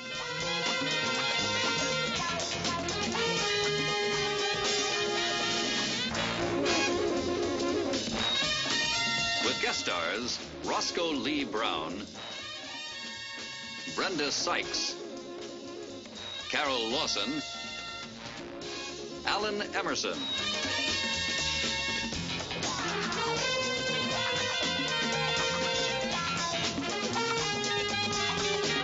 Tonight's episode, A Trout in the Milk.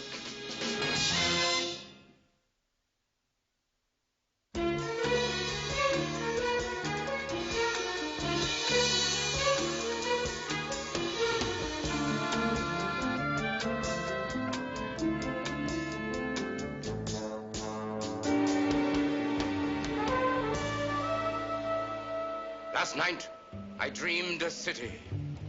I blew apart the dew of my mind, and there, floating on the mist with bridges hung from stars, was my city. It was a lovely place on which to lay my sleepy head. A city to remember long years after I'm dead. But memory, you say, must die with death. It exits in concert with our last breath. So how dream up a city from the fragility of night-scheming futility without the ability to cry at the dying of my night or to mourn at the morn of my day? Rejoice! There is a pulse to the dream. It lives. I give it to you.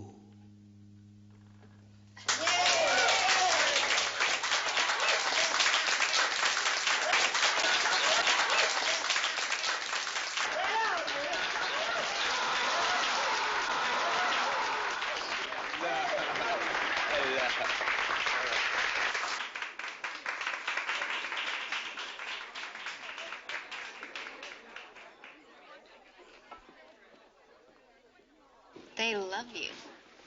It's not enough. You called, now I'm here, so what's so important? You're with Rob Evanhour again.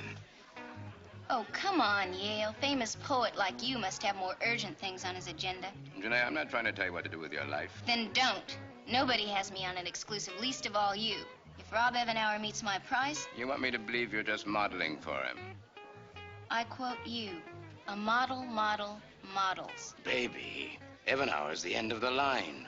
You have lived your life. Now let me live mine. Not with Rob Evanhour. Something funny? The two of you. I tell him I'm coming here and he skies. I tell you I'm going back and you go into an all-time downer. So why stay in the middle? Because it beats being out in the cold. Ciao, Daddy. Would you mind, Mr. Dancy? What's your name? Melissa. Melissa. From the Greek. It means honeybee. You know that, Melissa? No, Mr. Dancy. Go to Greece. I loved it. You will, too. Give my regards to Aristotle. He knew that poetry was of graver import than history. Thank you. My pleasure. Nobody tells me who I use. Because she's good, that's why. Try it. Just go on and try it. You're crazy if you think you can.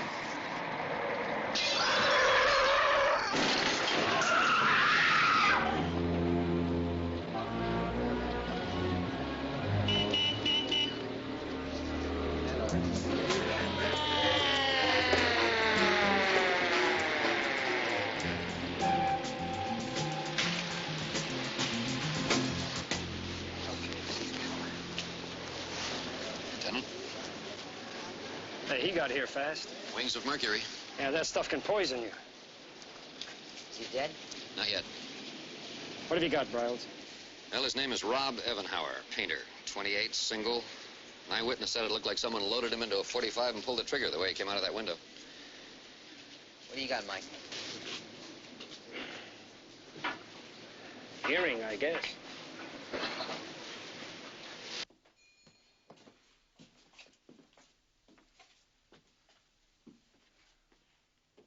Steve. Yeah. See if you can spot the rest of this, huh? Right. I want this whole place brushed. I don't care if there are 100 prints, I want them all. Mike. Take a look at this.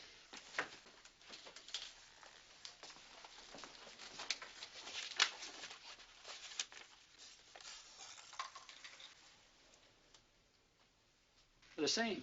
Yep. I want copies of this. Come here.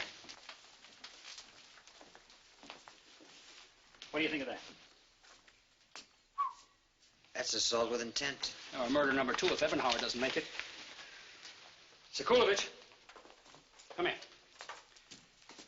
Now, this is probably the victims, the blood and the hair, but nurse it along for latents, will you?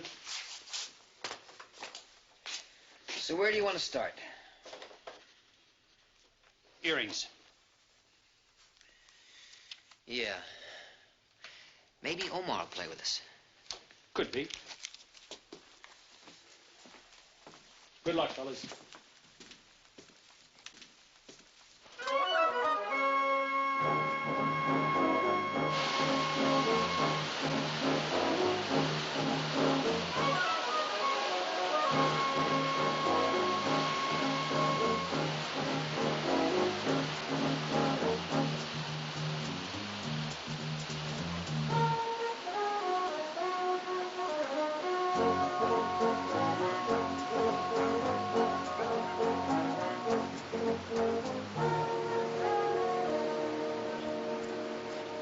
Omar. I have a license, Lieutenant. I know you do, Omar. Now tell me, listen carefully. Anybody else make earrings like that? Well, if they did, I'd make something else. You're doing very nice work, Omar. This one's my favorite. You have good taste. Who's wearing it? Them. Earrings come in pairs. Oh, come on, Omar, come on. But they're cash customers, man. They don't give me their name. I want this one, Omar. Come on now, boy. Very pretty girl. I've never seen her. She's wearing your earring. She has taste, too. Who bought it and when? Look, Lieutenant, I do a volume business, man. It's a small unit profit, but a tremendous overturn. Why, in the last quarter alone, I must have dealt with 16 or 17 clients. Look, I've honestly, I haven't seen her. Sit down, will you, Omar? You're flirting with a nosebleed.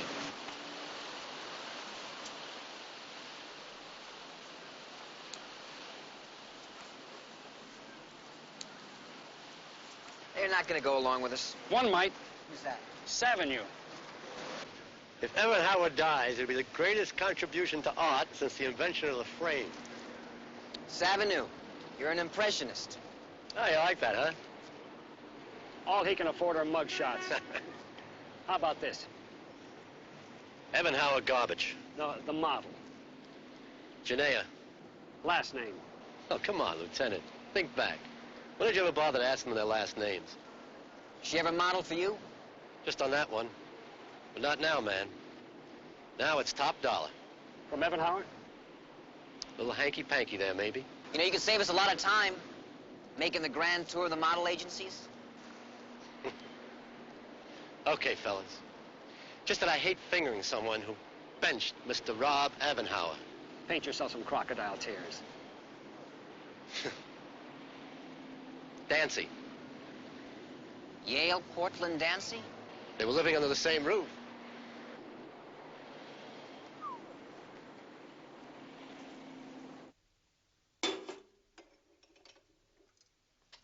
Well, 30 seconds is all I need, Doctor. Okay, I'll wait for your call. Is it Evan Howard? Coma. Dancy? He's still not home, but he's got 2 shows at the Balladeer tonight. We all met at the summit and agreed we'd arrived. But at the gate, they asked me who I was. I said, I'm the Loch Ness Monster, a Scottish wetback, a Mexican plum pudding, a dam in the river of convention. I said, I'm a cheetah who prospered, a cog in the system, a Chinese smorgasbord, a man who delivers dissension. I said, I'm a negative thinker. Of that, I am positive. A killer who couldn't, a killer who wouldn't, a man who deserved your attention.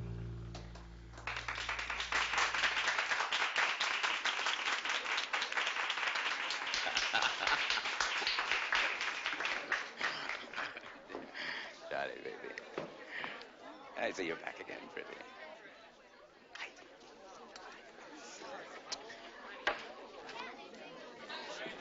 Joey, lace me one eggnog, please. You know, in 1964, Mr. Dancy, I hitchhiked from Berkeley to listen to you right here. Oh, a dash of masochism blighted your youth. I was a primitive performer in those days, my friend. No, you were good even then. You were quite a spellbinder. The Wicked Witch of the North Beach would offer you one, but,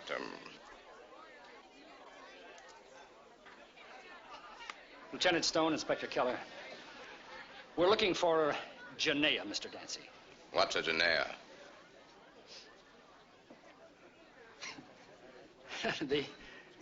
The sign outside says you do 2 shows tonight. I sure hate to see you miss the second one.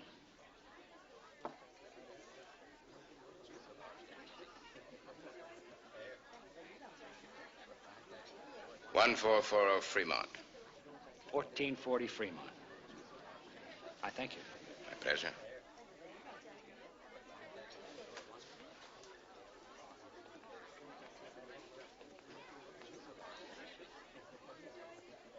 Mike, now that was a joint you were smoking, wasn't it? Looked like one, smelled like one. Well, now, you finally getting a little soft in your old age? Or why didn't you bust him? For what? Possession of oregano? Get out of here.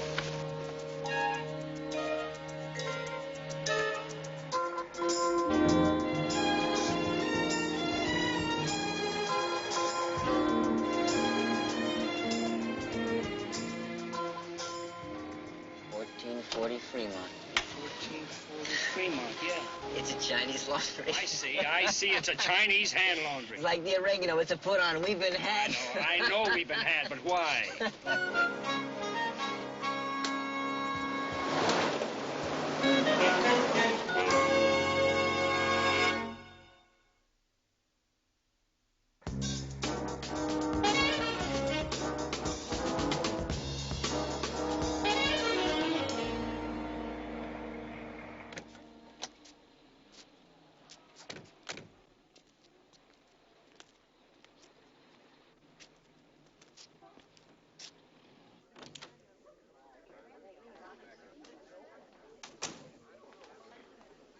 Where's Dancy? He split. What time's the second show? Well, there ain't gonna be one. Can you guys keep it down? I don't want to lose the rest of the house. Well, where is he now? Well, I'm not sure. You better get sure.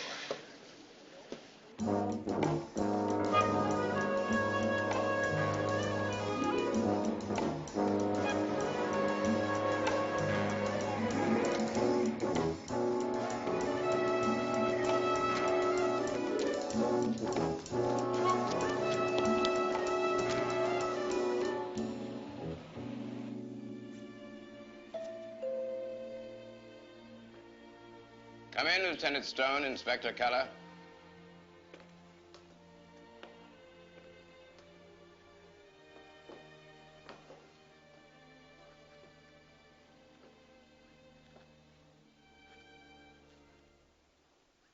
I trust the grim and nerve-wracking aspects of your profession have indulged your sense of humor, my friends. There's much to be said for Chinese laundries. And oregano.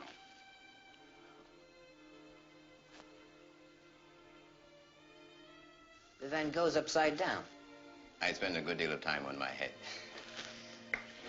Can I offer you anything? Information, of course, but maybe something reckless. 5 minutes worth where 3 human beings might just sit down and salve the ills of the world. Mr. Dancy, it's been a very, very long day. Did Ebenauer fall, or was he pushed? We never mentioned Ebenauer. Come on, Lieutenant. The word's all over North Beach. Janae is your prime suspect. All we want to do is talk to her, Mr. Dancy. Dancy, if I make it rhyme, will you understand that the sooner we locate this girl, the better off she is? And poets don't rhyme much anymore. I don't even know if they reason. The game's over, I know it. But I don't think you'll find her just now. Not until she sorts things out for her own satisfaction. We'll look. Does she work? City of Paris. Never misses a day.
Sorry you had to wait so long.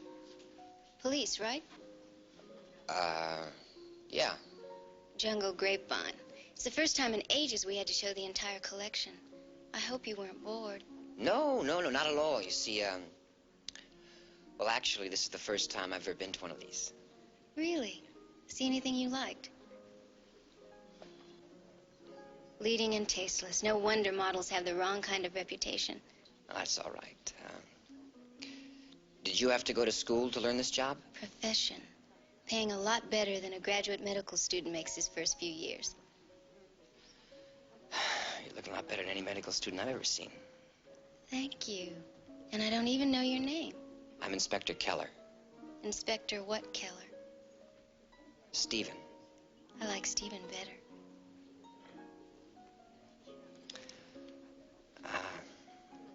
I've never heard the name Janaea before. My father invented it. He has a way with words. Now, wait a minute. Is your father Yale Cortland Dancy? You didn't know? No, no. Well, daughter is the one word that seems to have eluded the most extensive vocabulary in the 7 western states. But here I am babbling away when you've got the pressures of a great metropolis on your mind. Yeah. Well, we'd like to talk to you about an artist named Rob Evenhauer. Somebody told me he fell out of his window. Right. We think you might be able to help us. Sure. Anything. Downtown? Please. Let's go.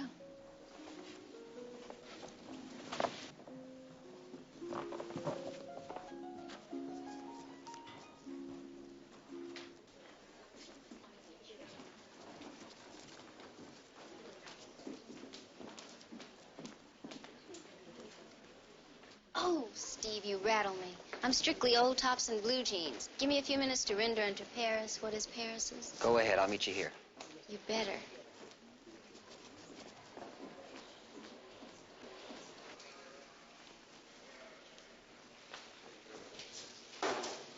Excuse me, Dr. Ford. I've been thinking if there are better facilities, you know, specialists that you would want to call in, anything at all that would help. It's too late. What? Sorry.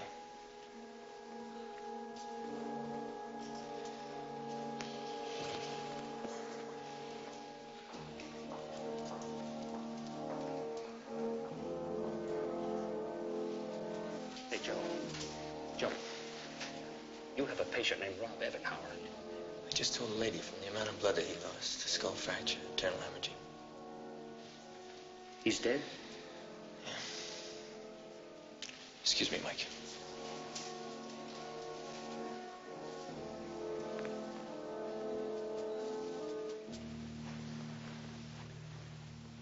Excuse me, are you related to Mr. Evenhauer? No. No, it's just a friend. Well, could you tell me how I could get in touch with his family? No, I'm sorry, I couldn't. Look, is this important? I'm Lieutenant Stone, San Francisco Police. We may ask for an autopsy. Well, then it wasn't an accident? That's what we're trying to find out.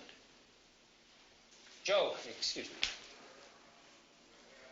Joe, what was the cause of death? Well, off of what I've seen, I'd say the fall. But it could have been the blow to the head. Either way, homicide. Well, you'll want an autopsy then. Well, as soon as we can get permission. See that lady? Has she been here all the time? I think so. Who is she? I don't know, she said she was a friend. Well, it turned out I didn't have many. Thanks, Joe.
Where is she? Where's the girl? Chinese laundry again. I lost her.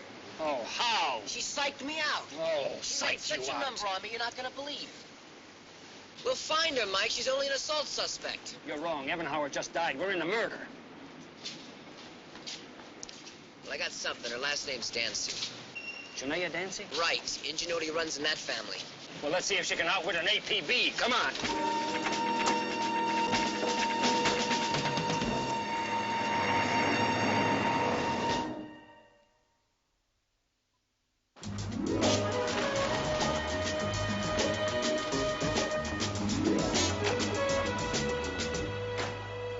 You know, Mike, I'm sorry, but I don't see her as a murder suspect. Oh, she has really charmed you. Now, look, wait a minute.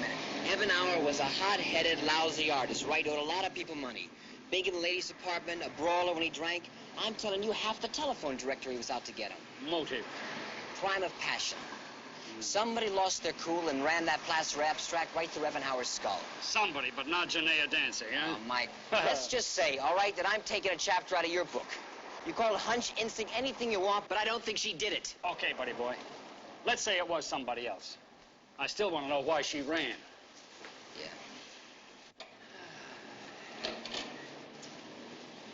410. Not in. You the manager? I'm the keeper of the peace. Good. That makes 3 of us. That don't say search warrant. That says search warrant. Ain't locked, never is.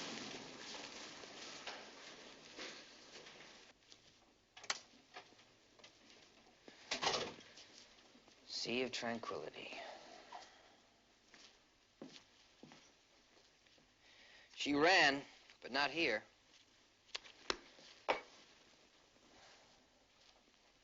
What about the luggage? Looks like it's all here.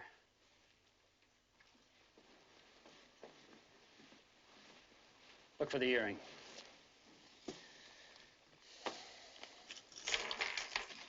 Corrigan covered every inch of her studio, didn't find a thing. I think whoever had it dumped it in the bay. Call in and get us a stakeout. Right.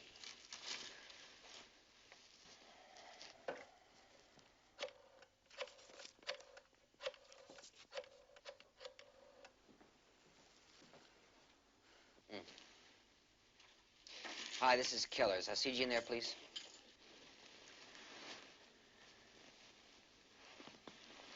Do you want some advice? What? Stick to mug shots. Hi, Norm. Listen, we're at 410 Filbert Apartment 960. It's leased by Janea Dancy, female, black, age 22. Put a stakeout on it for us, will you? Right, thanks a lot.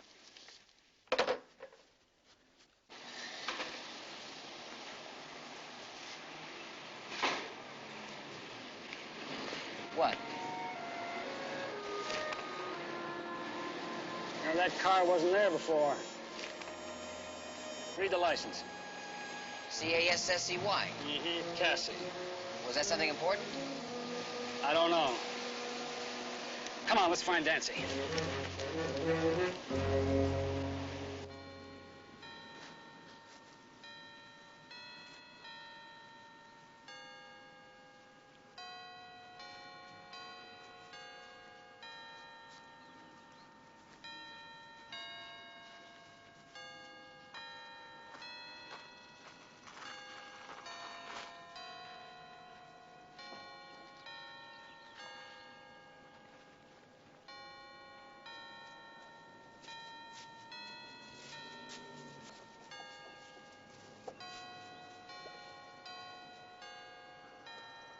Pigeons on the grass, alas. Have faith, they'll come. You both look like you lost something. We have. Your daughter. I lost her first. Evan Howard died. I heard. Find her, Dancy. Find her before we do.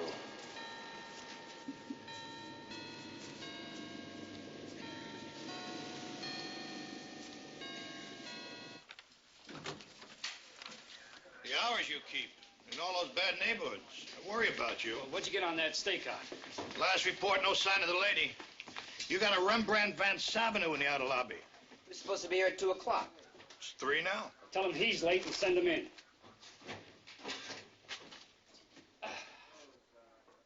You never asked me, Lieutenant. I mean, it's no secret. Some of the best people have records. 14 plain drunk, 7 D&D, 3 assaults, and 2 of those assaults were on Rob Ebenhauer. I told you, he's a lousy painter. Was a lousy painter. He died a few hours ago. I'll sketch him some flowers. Where were you when Ebenhauer went through the window? Where you found me? People didn't see you there till later. Well, maybe I slept in. Can you prove that? Luckily, yeah. Maybe you were trying to thin out the competition. Now, look, Lieutenant, don't you try to Hold pin on anything to on your me. easel, Savin, and just give us the names to work on. What names? People he was seeing, artists, models, somebody owed him money, anything. I told you, I only knew the guy from Brawls and Bars. That's where I heard names.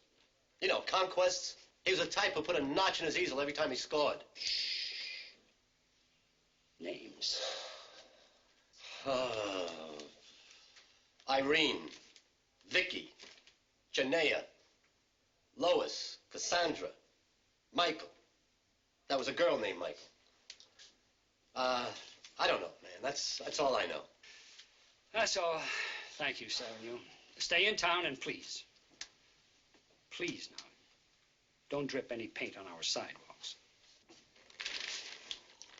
Oh, I thought this might be a friendly call. So well, it's kind of a gift. We can't take gifts. Then throw it away.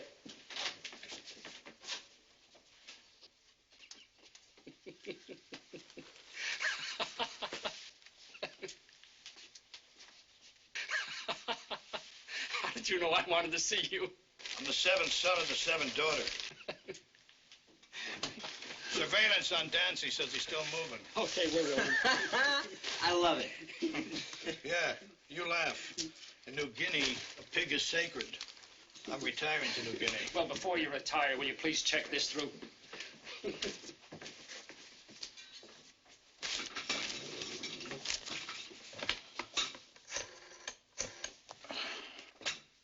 Yeah, DMV, Sergeant Hasidian, San Francisco homicide. I need a make on a personalized plate. Yeah. C-A-S-S-E-Y. That's right. Cassie.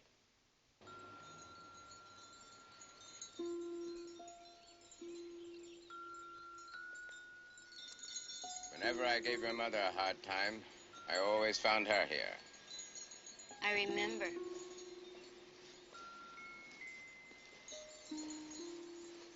You miss her? Yes.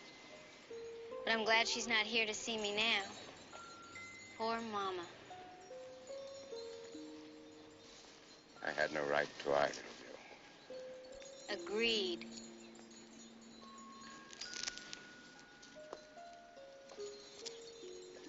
We're both older.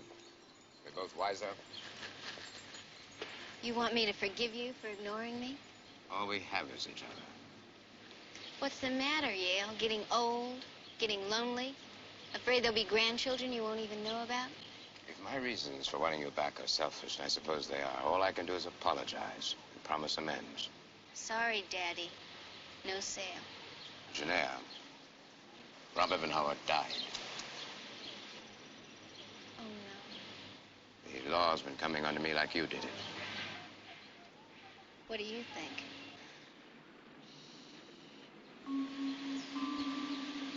Where'd you get that?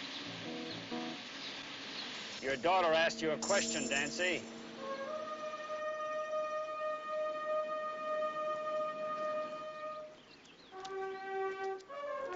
We'd like to hear the answer.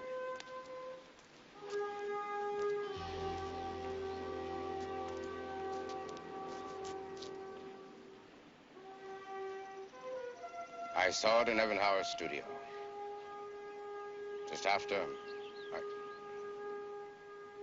after I launched him through his window into the gutter where he belonged.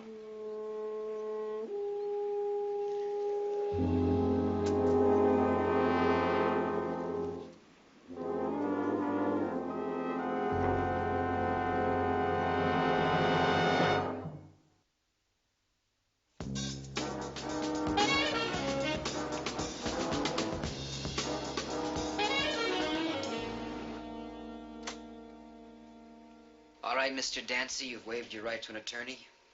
Tape recorder's rolling. State your name, please. Yale Cortland Dancy. Occupation? Writer, poet, two-bit philosopher, and former father. Were you acquainted with an artist named Rob Evenhauer? I was. What was your relationship to him? He was my enemy. As a man, as an artist, as a suitor to my daughter. And you were against him seeing your daughter? Of course. He was a crass bumbler, whose brush went down for the count every time it hit the canvas. Janaea is royalty, a thing apart. She's unique. Like her father. Me, Lieutenant. I'm a beam in God's radiance, but my batteries are running low. Before the power failure, Mr. Dancy, in detail, describe the fight you had with Evenhauer on the day you claim you went to his studio. It began when I saw the earrings on a table. I'd bought them for Janaea.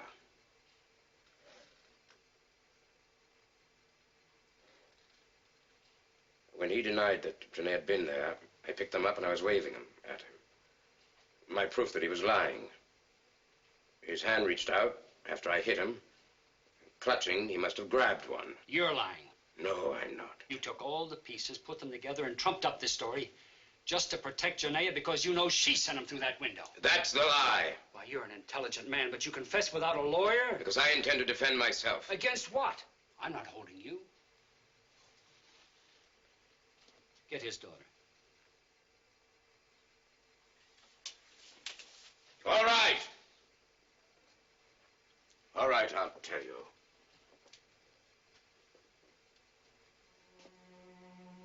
I'll tell you how it happened.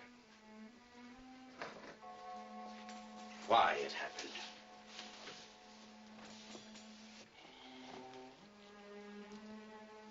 Evenhauer was a dichotomous man, parading his passions on both sides of the street. Unfortunately, I caught him at it. You're losing me, Dancy. How clear do I have to make it? Clearer than that. Evenhauer and I had a homosexual relationship. And gentlemen, I swear by all the fiber in my being that if Janaea learns of this, I'll dedicate the rest of my life to killing you both.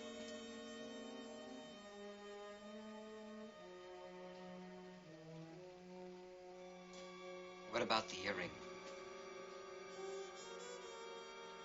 Certain things should be obvious, my friends, like a trout in the milk.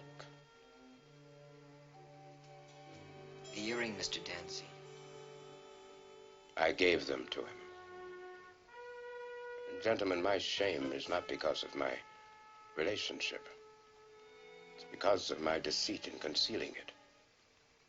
If she'd known all along, Janaea would have been more tolerant. For her to find out now, she'd never forgive me. And she is all I have.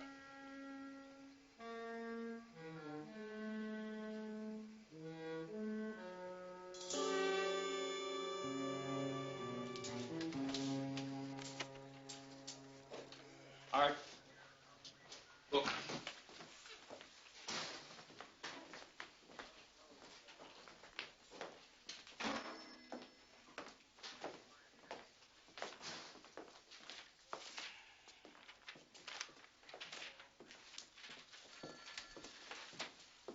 Yale. Yale, why?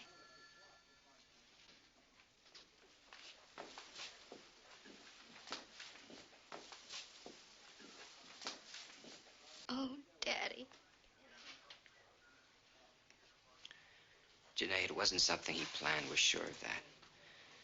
It just, it happened. It's almost like an accident. You know something, Steve Keller, for a human being, you're really a nice guy.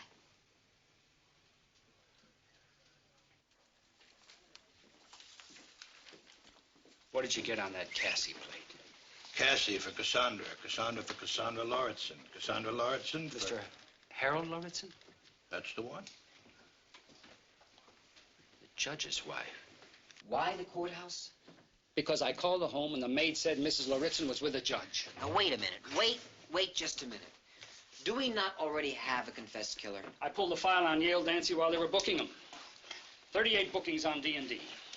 He drinks and gets crazy. 33 of those bookings were with women, and the other 5 he was alone. Now, does that spell queen to you? No. Yale Dancy is a Don Juan, a Lothario, Romeo, and one gosh darn good liar. What about the earring? Now you got me. That's the one that bothers me. That and Cassandra Lauritzen's car parked in front of Janaea's apartment. Well, I don't see any connection.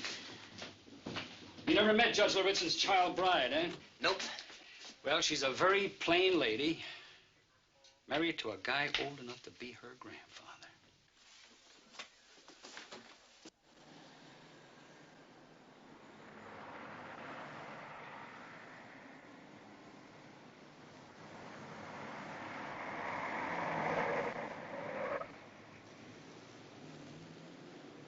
All right. Let's say she's into charity work. She goes to one of these benefits, meets a young, good-looking painter. He begins to hustle her. And when she realizes she's been hustled and sees Evanhauer with somebody like Janaea Dancy, she hits him with the first thing she can grab. I don't know, Mike. I think you're reaching. No. It's beginning to feel pretty good to me.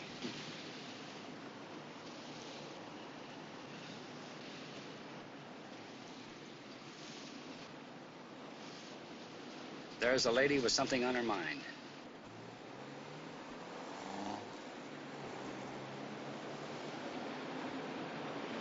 Something's bothering her, all right. Conscience, maybe. Want to get her now? No, sir, not here. If I'm wrong, I don't want to hear about it right here in front of the courthouse.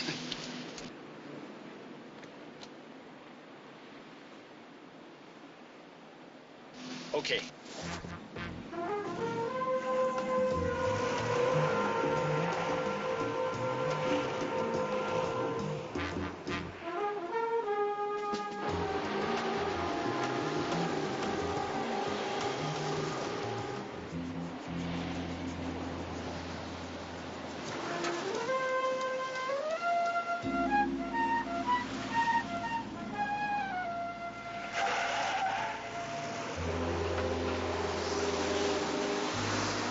Funny. What? They live in Pacific Heights, and she's heading for the Embarcadero. Now? No, just hang with her. You know, Mike, there's still something you haven't told me. What was she doing in Janaea's neighborhood yesterday? Let's start with Dancy. All right. If he didn't kill Evanhauer, where do you get the earring? Well, we know it wasn't from Janaea's apartment. Why not? Because we were there. So was Cassey, the judge's wife. And Dancy came later after Cassie left it for someone else to find. Stay with her. Let's say that it all fits, right? Right. She has the earring in her hand when she cracks Evanhauer over the head with that statue. Now, what happened to the earring? Dumps it in the bay or plants it on the girl she's jealous of. Welcome back, buddy boy.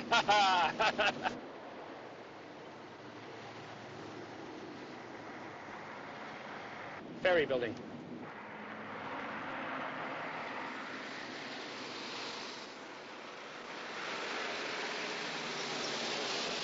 Oh, man. Sorry. Okay, she can't get far. Come on, move it!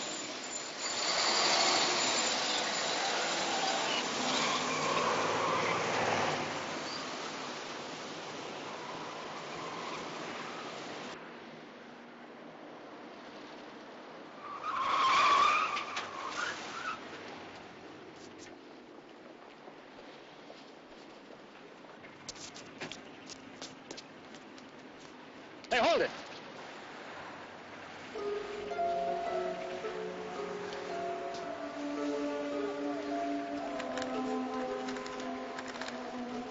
Let me see.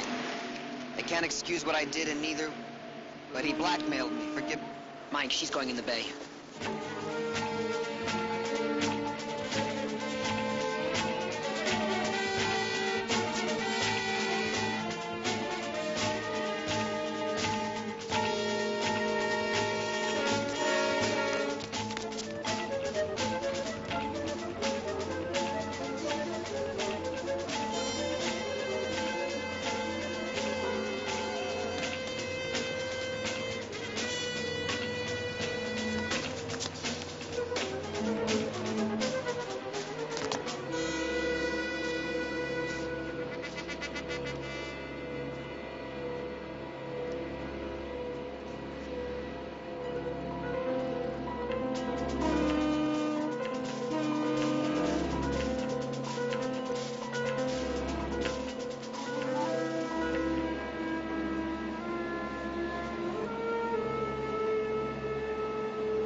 Go ahead, but take it easy.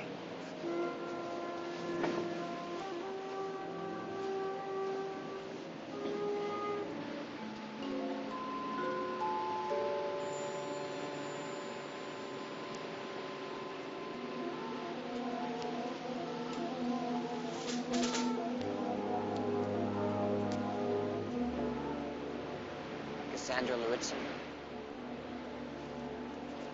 Leave me alone. It's not going to solve anything, man.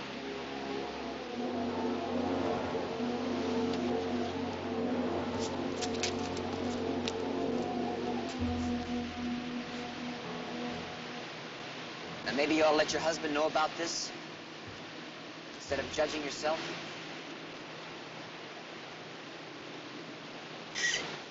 You had no right to take that. You would have found out about it sooner or later. This way nobody else has to know about it.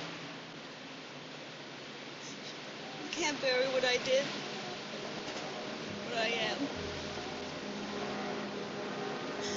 I'm nothing to him now.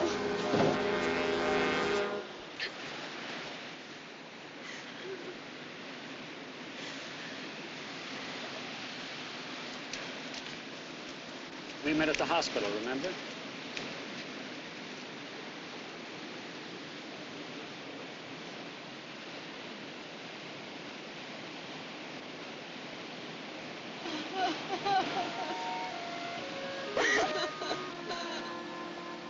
Oh, I didn't mean to do it. I didn't mean to do it. I didn't go there to kill him. We know that.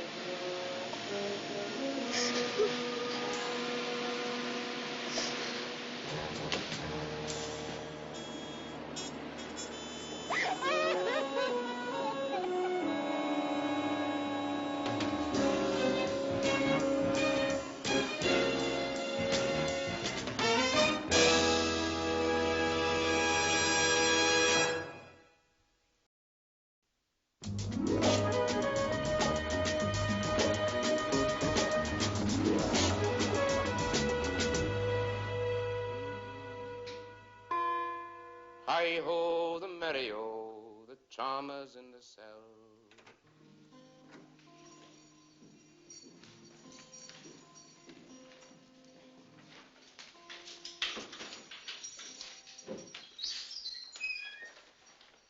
What does this mean? What it means, Mr. Dancy, is that we can prove a woman killed Rob Evenhauer. Do you have any idea what you've accomplished with this dreary and dogged detection? Do you? No, sir, I don't.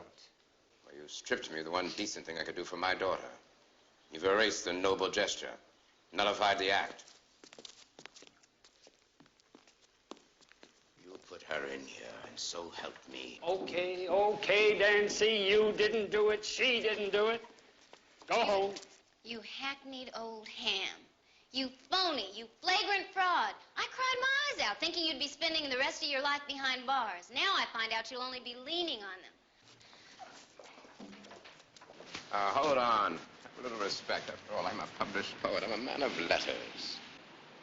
Who's selling who short? You're my father. Come on.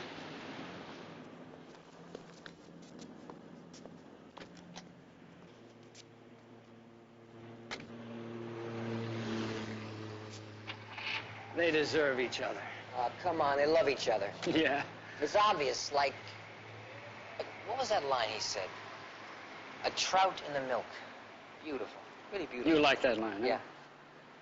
Well, that ain't Dancy. That's Thoreau. Come on. Henry David Thoreau. That's where Yale Cortland Dancy stole that line. You can't let this job stifle your mind, buddy boy. You gotta keep yourself free, easy. For cultural pursuits, you know. That's right. Good reading, good music, bowling. But you, that's all you think of is swimming.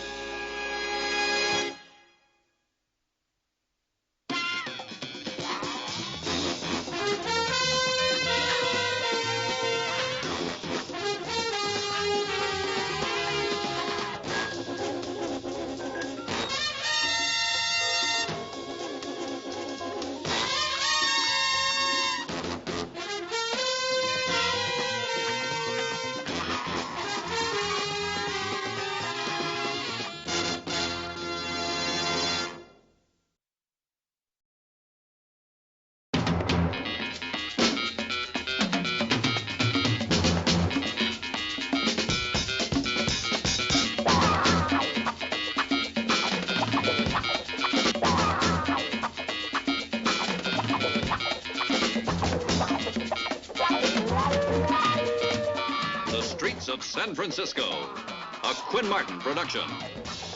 Starring Karl Malden. Also starring Michael Douglas.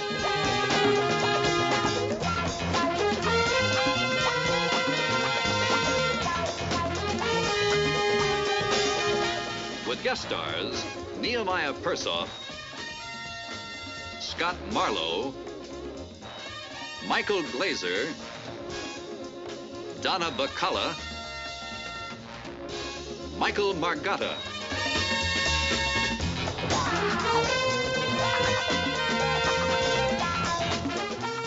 Tonight's episode, Bitter Wine.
Sorry, sir. We are closed for the day. It's a private affair in honor of our 5th anniversary. If you care to make a reservation, anytime tomorrow, I'd be happy to take your name. Jason. Jason Kampakalos.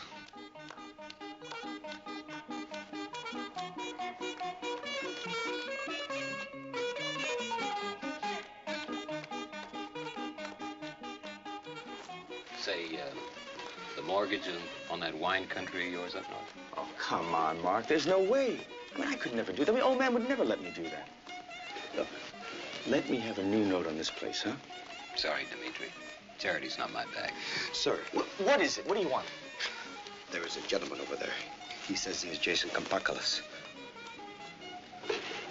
Don't go away.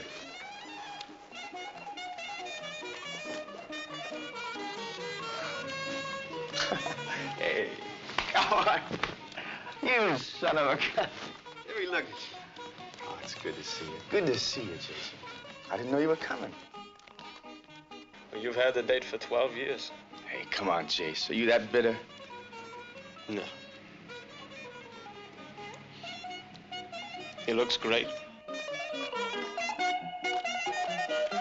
As tough as ever.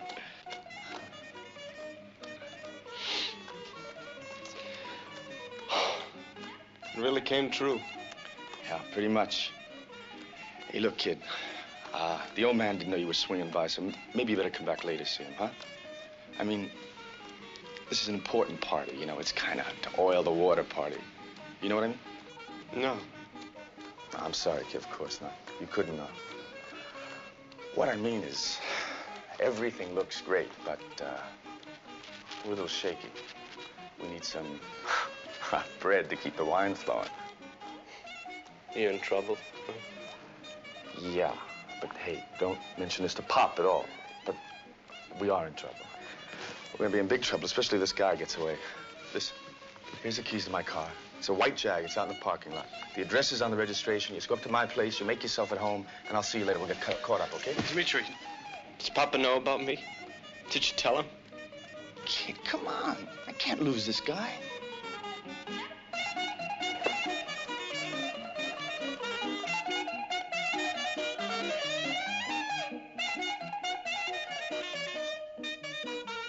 Hey, where you going, Mark? We still got some. Nah, there's nothing more to talk about. What? One more glass of wine? Huh? Come on. Come on.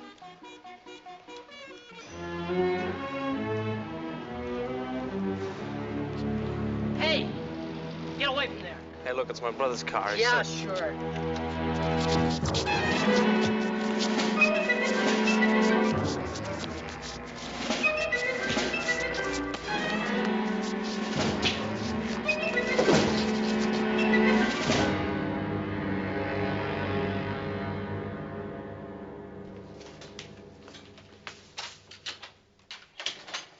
People to see about the guy we brought in this afternoon, Kompakalis. The old man's his father, and the young one's one of the guys he busted up. You remember that. And the other one's a very high-priced mouthpiece.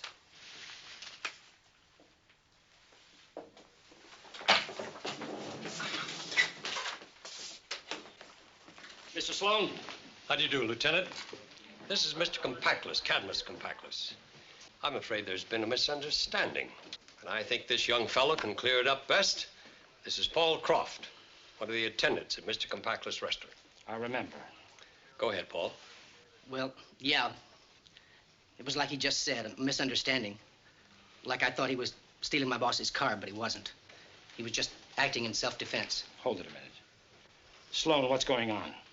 What is going on is a disgrace, Lieutenant. And I apologize for it. But this is a family matter. You see, Lieutenant, Mr. Kompakalis' son, Jason, was just released from San Quentin today after serving 12 years. What was the sentence for? He killed 2 innocent children. It was a manslaughter charge, hit and run, 2 counts served consecutively. Hold the booking slip. Have him brought up. Mike. Extension 1241.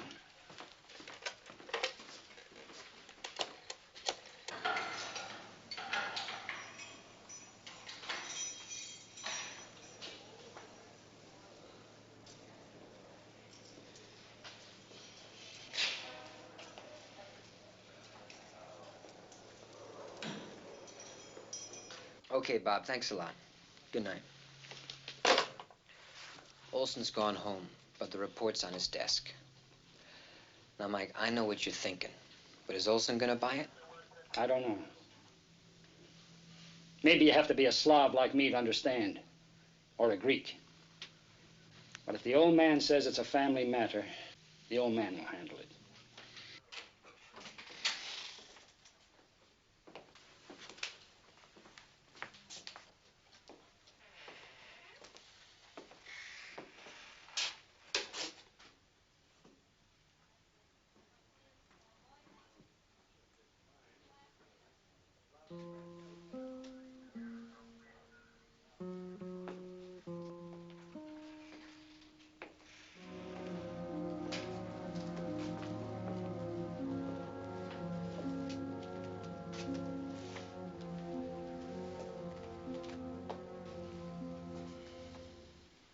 Hello, Papa.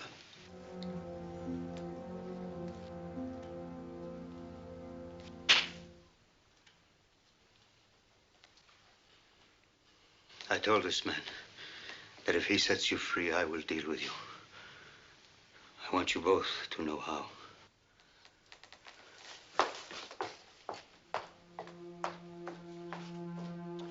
Well, Lieutenant?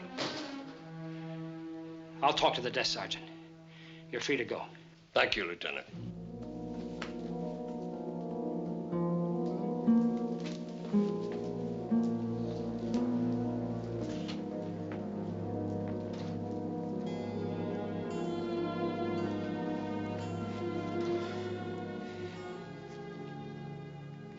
Well, let's call it a night. It's fine by me. I just hope Olson doesn't call it a mistake. You know what? What? If it was my first, I'd worry. Well, wouldn't you?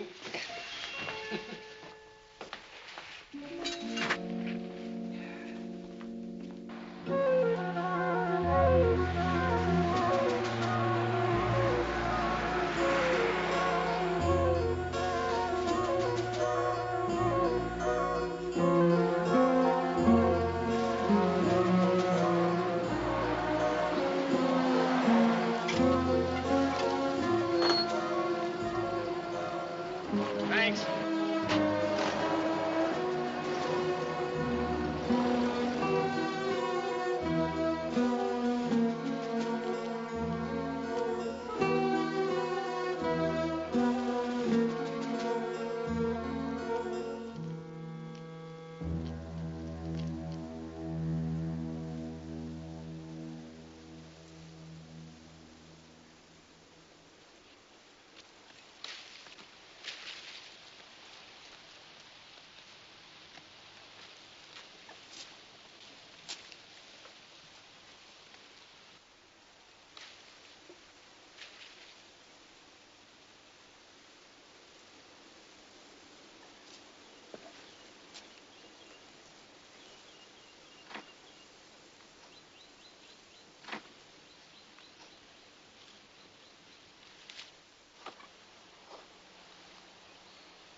$22 million people in the state of California say the debt's been paid. Why can't you? How do you pay a debt like that, huh? How do you crush that from your memory, huh? I think every day of the father of the poor children that you killed, and I cry inside. I think of the two little babies lying on the street after you hit them with your car. And I think how they could have lived if you had only stopped to help them a little bit. I think of all of that and I cry inside. And I cry because your birth brought their death. And I cry because I love you and I don't want to. I don't want to!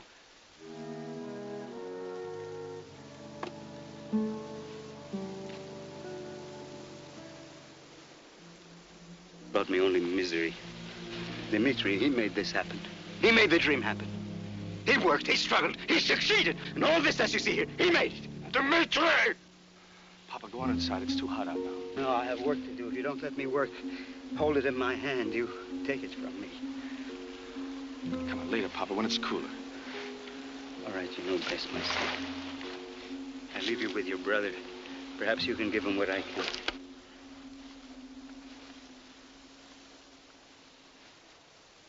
never told him. Jason, I couldn't. You're promising you never told him. Why didn't you tell him? He still thinks that I drove that car. He thinks of me. He still sees those dead kids lying there. He thinks of you and he thanks you for his dream. Why didn't you tell him? I tried to tell him. At first, I was too busy putting all this together. I put this together. The restaurant, the vineyard, the land. And then after time went by, I just couldn't. What, have him lose both of us? I couldn't let both of us be gone. Well, do tell him. You tell him now. Today. Tonight. But you tell him. Or else they just might have a reason to put me back.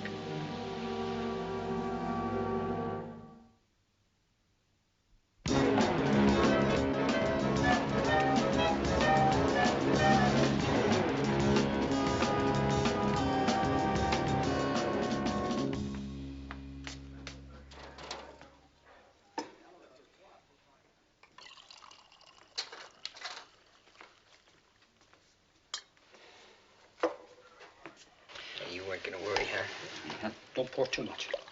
Huh? I have to carry him. Yeah. It's black tea. What about Olson? Light. Sugar too, right? No sugar. You sure? I think he takes sugar. Pour the cream. Just pour the cream. Yes, sir.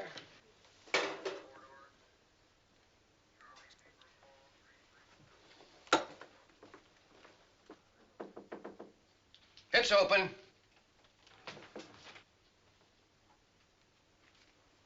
Shut the door. I read the report, Mike, and coffee won't cut it. Now, how could Hold you it a minute, two... Rudy. Steve had nothing to do with it. I called the shot. No sugar. Find some sugar.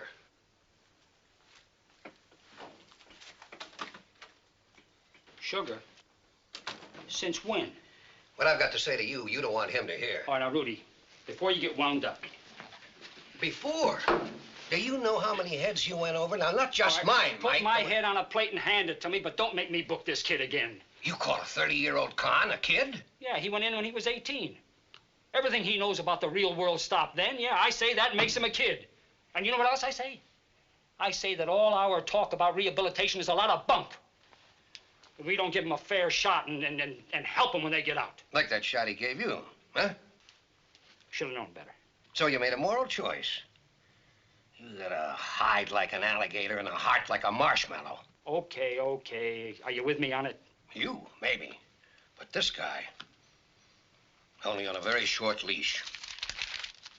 You want to hold it? What do you mean? I mean that I'd want him in your office every Monday morning at 10 o'clock. I'd want you to whistle wait a full. minute. Wait a minute. He's not on parole. He served his time, and besides, I haven't got time to play parole officer. That's it, Mike. You made a moral choice. I'm making you morally responsible. You take over. You help him find a job. And you see that he stays straight. And you make sure that he knows that you're looking over his shoulder, night and day, ready to ship him back to the clink the first time that he pulls anything like this stunt again. Otherwise, we yank him back now and file this with the DA's office.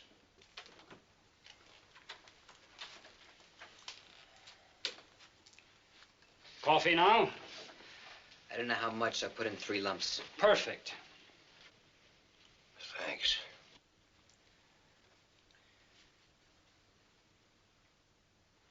So how do we stand? What happened? I'd say about even. What happened?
Jason. The first woman I held in my arms for 12 years, and you're falling apart on me. I'm sorry. I guess I'm just your crybaby sister. Well, nobody ever had a better one. I couldn't have made it without you, Daniel. Hey, come here. I've got a surprise for you. Come here. Hey, where you take? Is that your car? Yeah, you like it? Hey, you're traveling in style. Anytime. Be careful. Watch your step. There's all kinds of glass here. Huh?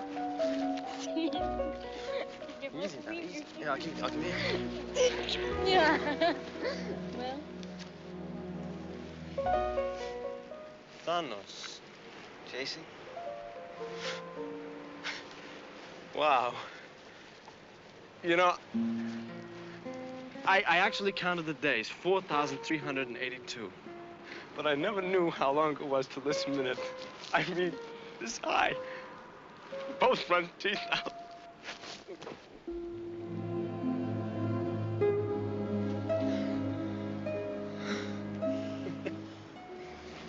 I knew you'd come here. I told Thanos that. Not really the way I remember it. Do you think we can get in?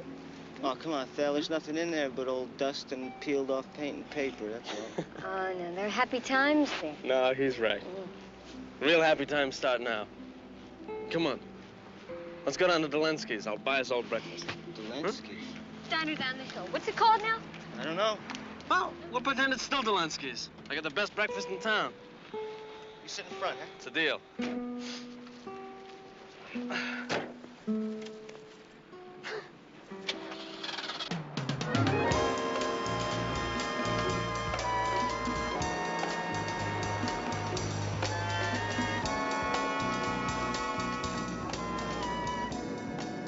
want me to drive? Well, make you nervous? No. Not now that I know where we're going. I looked up his record, too. His old address was in Potrero. Hey, aren't we in Potrero? Hey, we weren't gonna worry.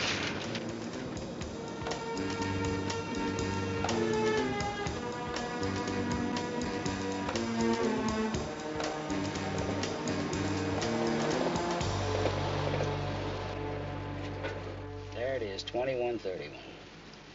They don't build them like that anymore. They won't let him. Say, I grew up in the same neighborhood, buddy boy. You think I'm gonna let you forget that after what you got us into now? Well, no, I meant what I said. You don't have to take a part of this one if you don't want to. Now, come on. You gonna talk or drive? Say, it's chow time. I know a place down the block. What do you say we take it in? Terrific.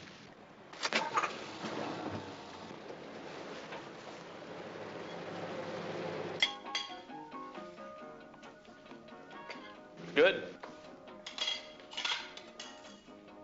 Thanks.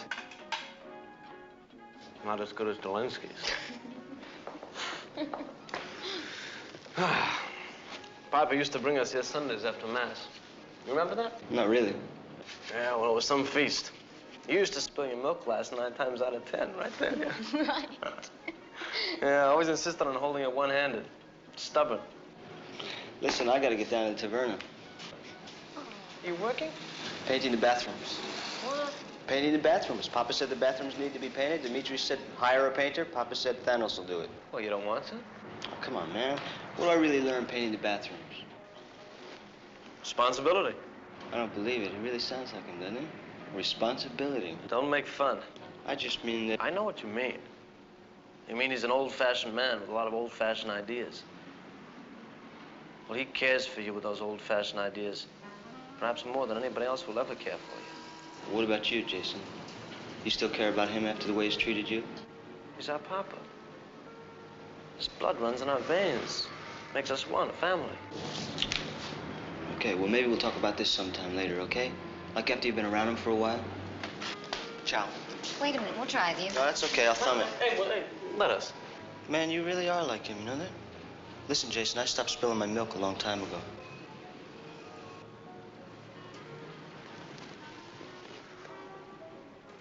What's the matter with him? Maybe it's too much Dimitri and not enough Jason.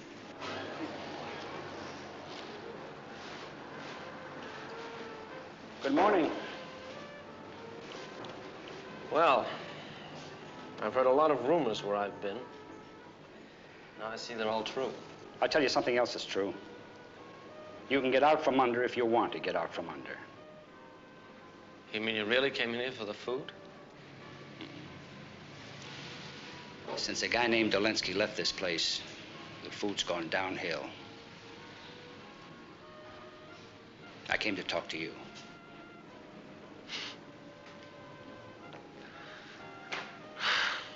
My sister, Talia Compactles, Lieutenant Stone. It's a pleasure. Inspector... It's Keller. How are you? Sit down. Actually, I'm kind of glad you came. I've been trying to figure out a way to say thank you. I forgot yesterday. Well, you had a lot on your mind. What's on yours? Your future. Most people seem more worried about my past. Yeah, but he's not most people. I don't think he's worried about you at all anymore.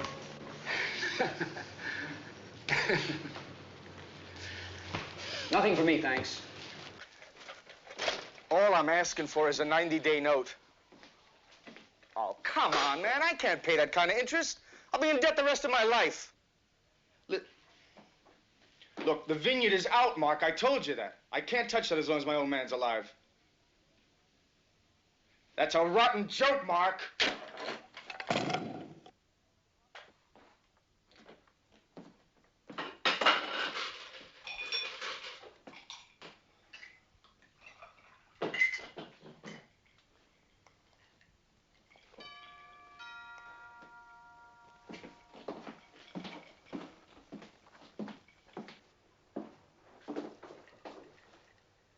Jason. Hello, big brother. That office still open? Yeah, sure. Come on in, kid. Well, there really are two ends to the stick, aren't there? Jace, I didn't tell him yet. I know.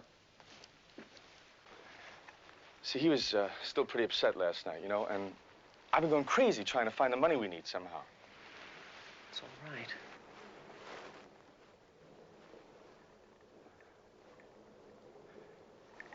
Hey, Jason, I'll tell him, I swear. You won't ever tell him. You can't. Funny thing is, I can't either. Maybe that doesn't matter anymore.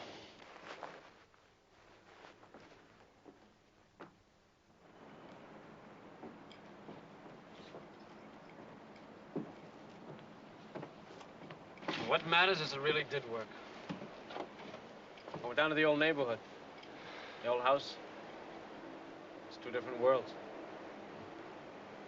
You did good, Dimitri. Out of his luck, mostly. You know, meeting the right people, the right place, the right time. That's what I mean. We were all counting on you. And you booted home a winner. If you'd gone in and I'd stayed out, I wouldn't have met all the people you met. I wouldn't have been where you were, when you were. Knowing that, seeing that Papa's dream really did come true. Thalia and closed Mama could never have. Found us in college, you with all those connections. That makes it worthwhile. All I want from you now is enough to get myself started on something. What are you talking about, money? Not much. Say maybe $5 grand. For what? For what? For 12 years. Something like 400 per. Is that asking too much? No, of course not, kid. It's just that you'll have to wait. Why? But I haven't got any. Come on, I could have hawked that much out of here in half an hour. Hey, come on. This is all fun. It's all show. I lease it furnished, right out of the hardware. The restaurant, the vineyards. Everything's hocked with the land. Papa wouldn't let me touch that. I tried to tell you the other night, kid. I'm hanging on by the skin of my teeth. But how? Why? Everybody else always said I was a genius. I never said that. I got along with people. That's all I ever knew about me. I trusted some of the wrong ones. Gambling? No, nothing illegal. The market. I went in with some guys on a high flyer and we crashed. They've been calling me for my loan, and I'm all tapped out. What were you thinking about? Look, I did what I thought was best. You don't roll dice with the family. I did what I thought was best. You did what you thought was easiest.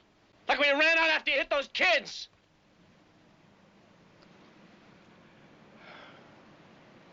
I'll tell you something, Jason. I still hear those screams.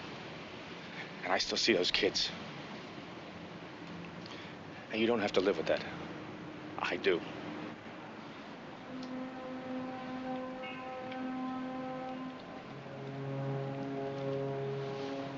I'm sorry. See ya.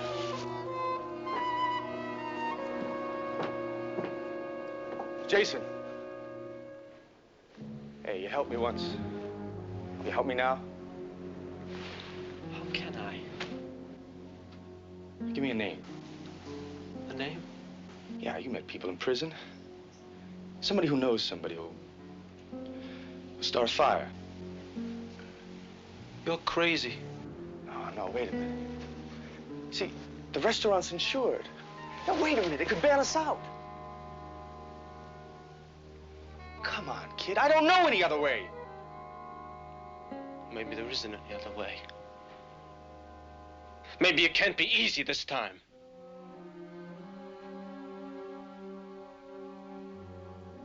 Goodbye, Dimitri. I won't be bothering you anymore. Jason.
Compactless, we'd like to talk to your father.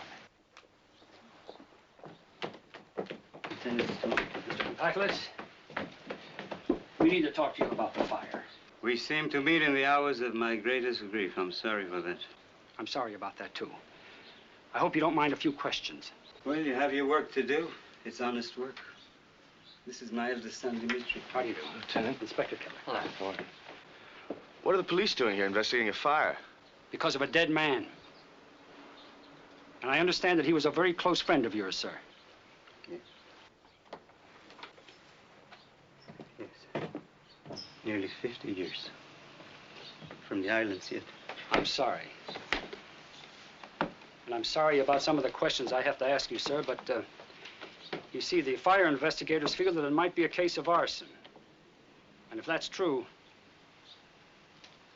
then your friend's death isn't accidental. It's murder. Murder? Arson?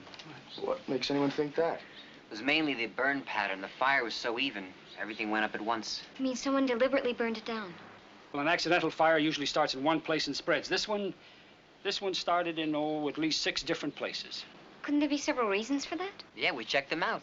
Electrical malfunctions, mechanical failures. And you're accusing me of burning down my oldest, killing my oldest friend? No, sir, we're not accusing you at all, sir, nor anyone yet. As you said, we have our work. And that work is getting to the truth. Where's Jason? Is he around? Jason does not share my roof. I thought you said you would deal with him. The choice was his, not mine. So you're still not on the best of terms? That choice was his, too, 12 years ago when he left those children to die. Can you tell me where I might find him? You think Jason did it? Well, ruling out pyromaniacs, arson is caused by one of two reasons. Either insurance money or revenge. Jason wouldn't do it. He just wouldn't. No, she's right. No matter what happened, I'd never believe it of him. No matter what happened? Just a figure of speech. Dimitri, don't lie to these men. Papa, please. We can talk about it later, huh? We will talk about it now. Well, he came to my place yesterday. He said he wanted money. He wanted his share of the business, what he felt was coming to him. To him? Papa, please, I don't want it. Go on. Did you give him the money? No, I couldn't. If you've been investigating our records, you can see we've been a little tight lately. I told him that. But he got very angry, very upset. He stormed out. Jason. Always Jason. No, Papa. No, you're wrong. You're all wrong. Jason wouldn't do that. Jason's name is not to be mentioned in this house again. No, Jason Papa! is dead!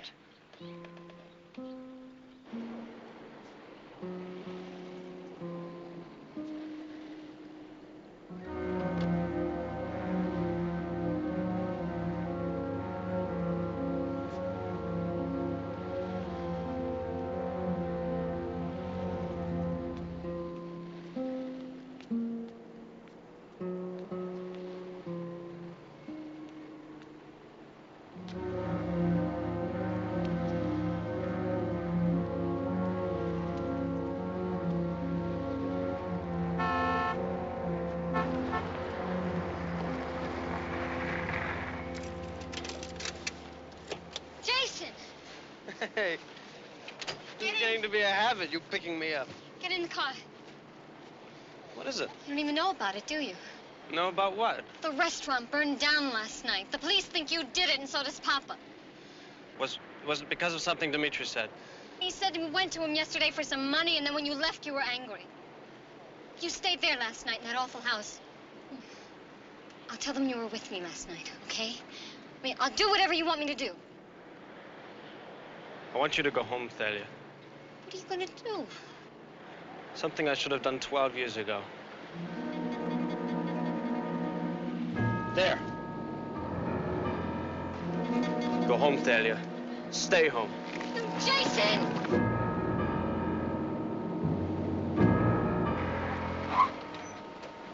Compacula, stop!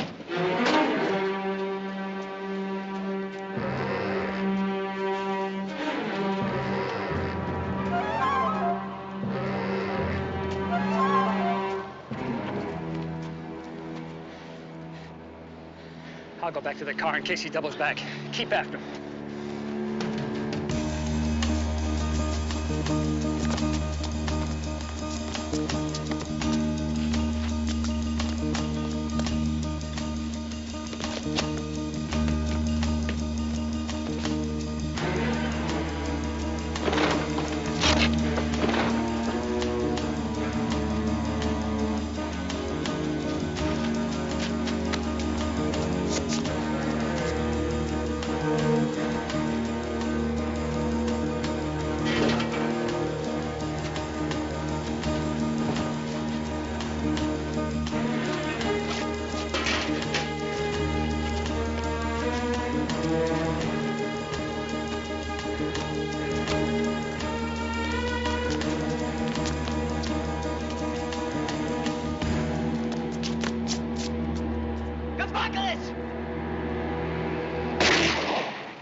Did your brother have a gun?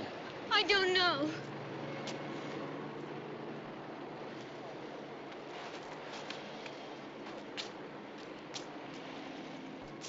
He's still running. I lost him. Fired a warning shot, but he's gone. Put out an APB. What does that mean? It means I made a big mistake trusting your brother. I won't ever trust him again.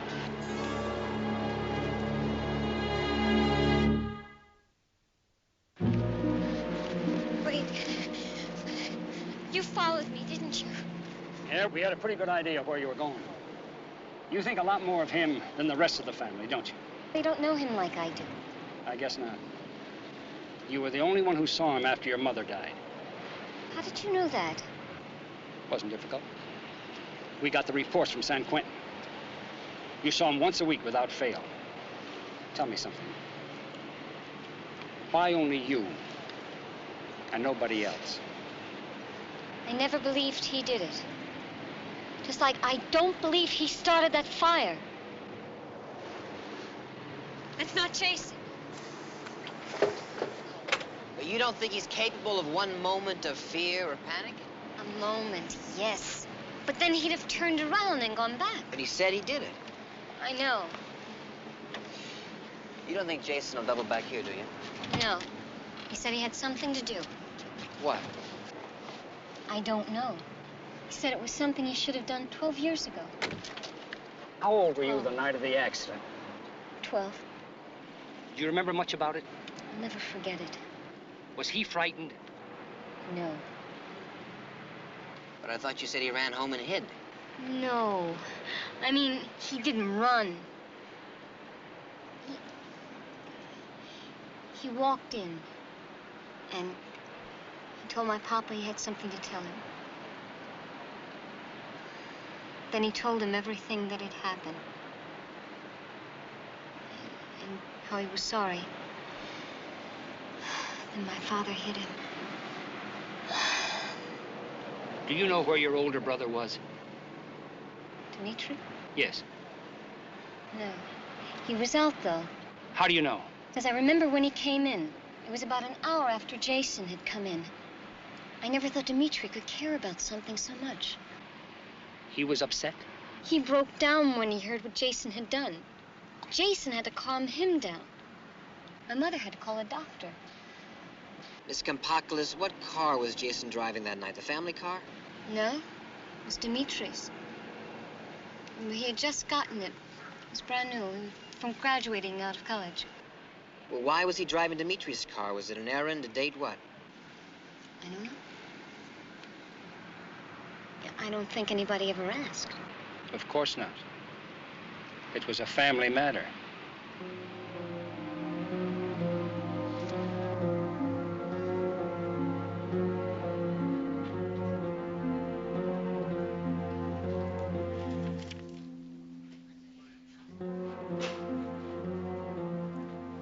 Nothing on the APB. Mike, I think he's gone. Whoever made out this report about the accident put down everything old man Cadmus said and used it against the kid. Look, I know what you're thinking, but does it really make sense that if Jason Compaklis wasn't driving the car, he'd say he was? And sacrifice 12 years of his life in prison? I mean, come on, for what? For family? Look. Jason Compaklis was convicted 12 years ago.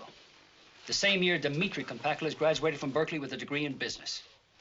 2 years after that, he opens a little Greek lunch counter with his old man. 3 years after that, he opens Taverna. And just 3 years ago, he buys a vineyard, something his old man always wanted. Starts a small winery. He has a good head. And an education. And contacts. Now, wait a minute. You're saying that Jason went into prison so that Dimitri could stay outside? Mm-hmm. The chips were on him. The same as they were on my brother Alex. He was going to make us all rich when he came back after the war. But he never came back. So my old man died. And I just, well, I'm just scabbing with you. Hello. Yeah? Well, you just sit tight. We'll be right over. Thalia Compaklis, her younger brother, just called. Jason's headed for the vineyards after Dimitri.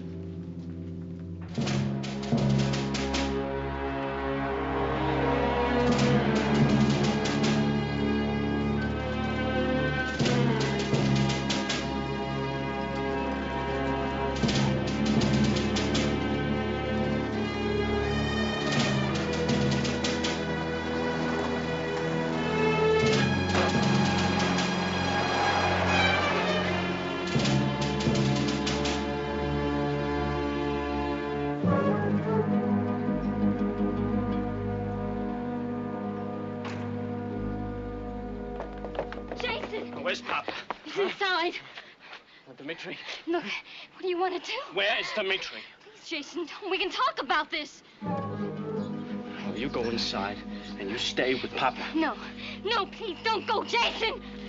Jason!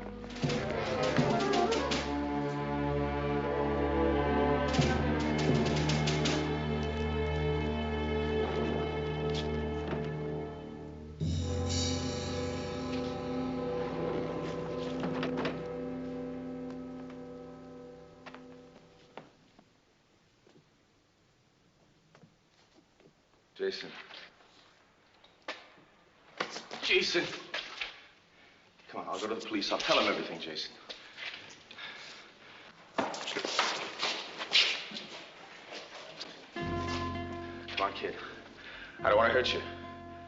Jason.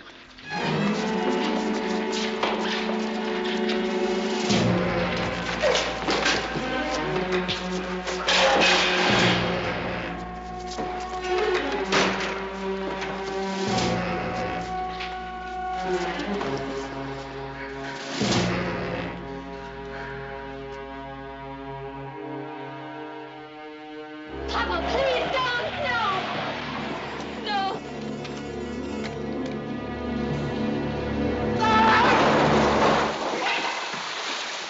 Hold it, Jason. Hold it. You tried to kill me. Why? You see that? Why? Because serving time for you once was enough. I don't know what he told you, but it's a lie. You think he spent 12 years in prison for me? That's crazy. Is it? What do you say, Mr. Compactless, huh? Come on, say it!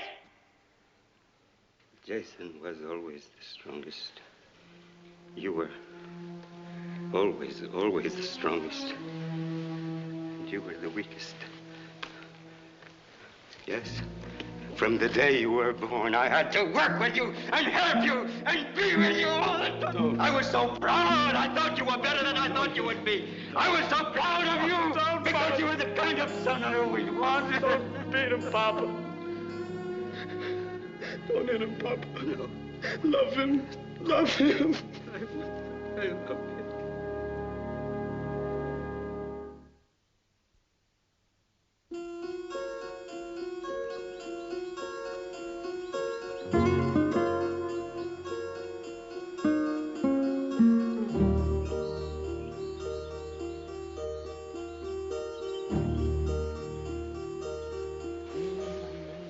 Thanos, come on. One more, Papa. Come on, Jason. Come on. Time to go. Looks like you're really getting into it. A little. Like father, like son, huh? He's a good worker. He buds perfectly. I wish I could take credit for teaching him. Sure you can. How? When we were little, we used to talk about how you'd plant the good stock when you had your own vineyard. Yes, yes. How we'd butt in the Johannesburg Riesling. Yes, that's right. I listened. Come on, Sunday's visiting hours are 2 to 4. Dimitri's waiting for us. I'll get the car. Now, wait a minute. We'll drive you. Oh, good. Thank you. What about regulations? What, passengers in the car? Yeah. Aren't you afraid Olson will nail us? If that was my first mistake, I'd worry.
Of San Francisco, a Quinn Martin production.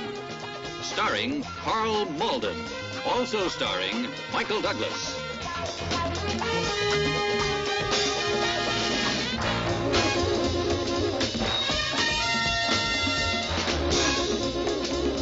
Guest stars Tim O'Connor, Cal Bellini, Brad David.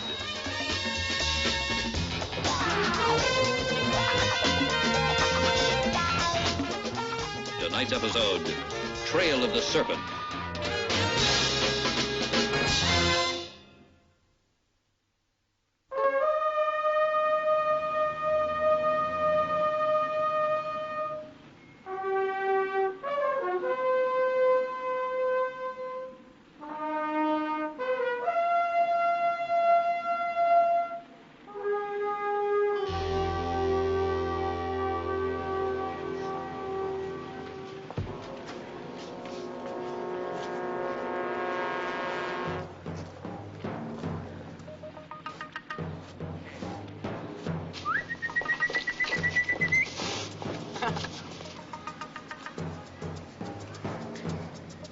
Let's do it.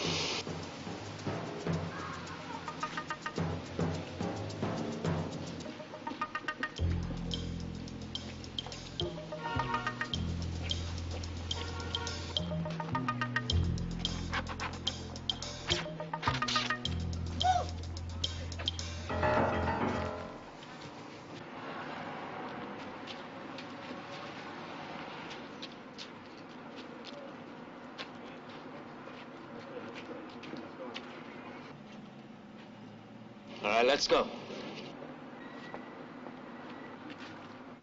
2:42. Okay. Let's change. Just closing, guys. Good night. Thank you, man.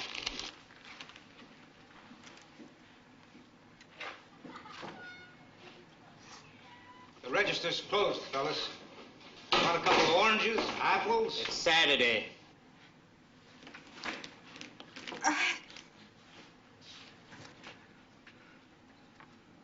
Mrs. Barberia's just been down to the night depository.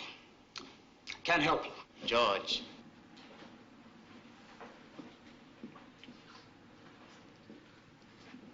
$50 will tide us. Well, if I had it, like I said, it's already in the bank. It's in the box. Yeah, it's in that tin box you got stashed under the counter somewhere.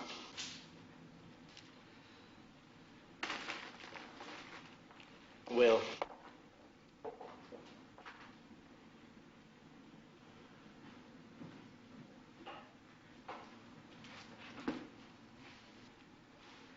Hey, look, guys, I can't keep giving you money. There's just not that kind of profit in a small market like this.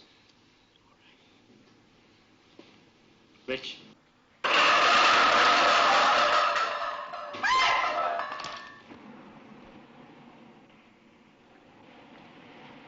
Okay. 50. Find it. Hey, guys, please. Try to see it from my side. Try to see nothing.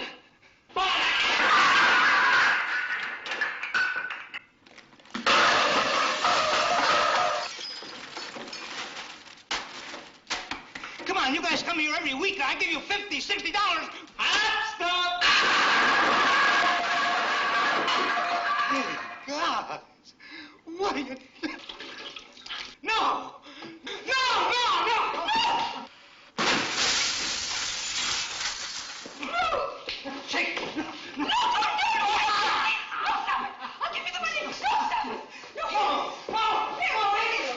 There's so much money down. Take it off.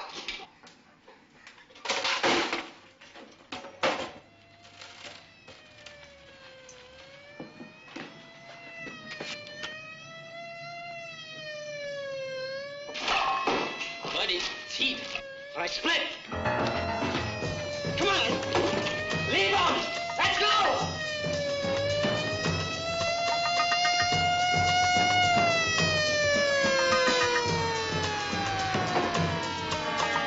That way, Jake. Come on.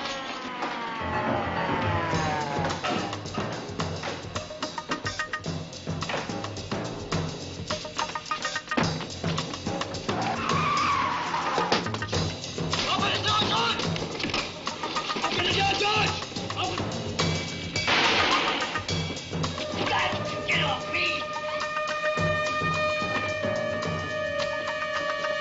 Draw fire!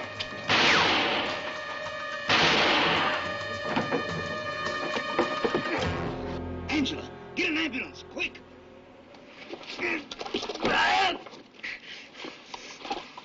You have the right to remain silent. You know what you can do with your right!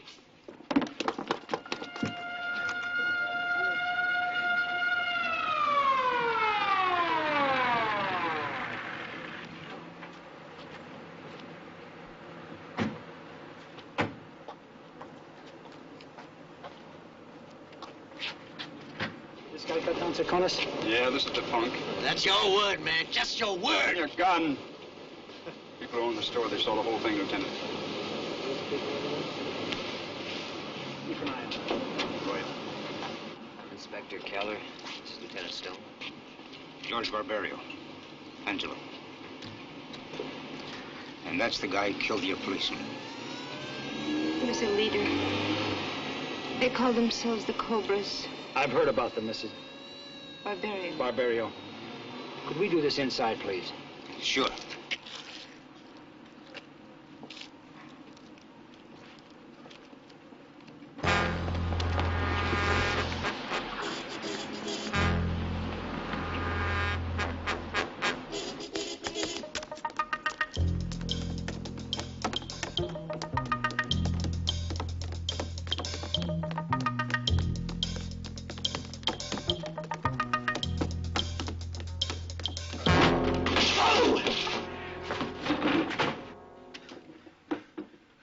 Is that you, Rich? Oh, man, why don't you say something? Man, we didn't know you were here. Where's Buddy? I don't know. Buddy and Chick doubled out the back way. What were the shots? Man, I don't know what the shots were.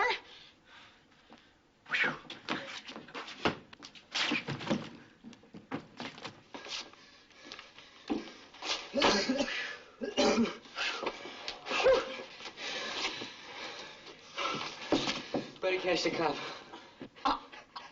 Incredible. Buddy catched a cop. Hey, man. What's the matter with you? I ain't lying.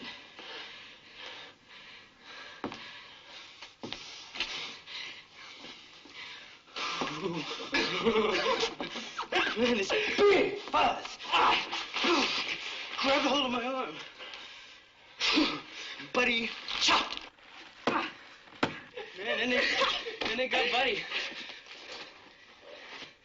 They zapped him in the knee or something. He's okay, because I see him from the roof later on. There must have been 50 fuzz around him. Wait a minute. Chick, you gotta know what they're gonna do to him, right?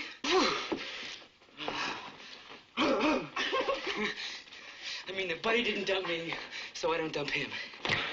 I get away, that's all. You guys want a piece of it? Whoa!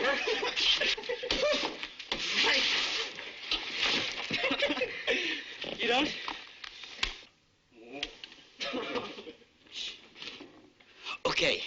Okay. What do you got working, Chick? A little job for your kid brother, Richie.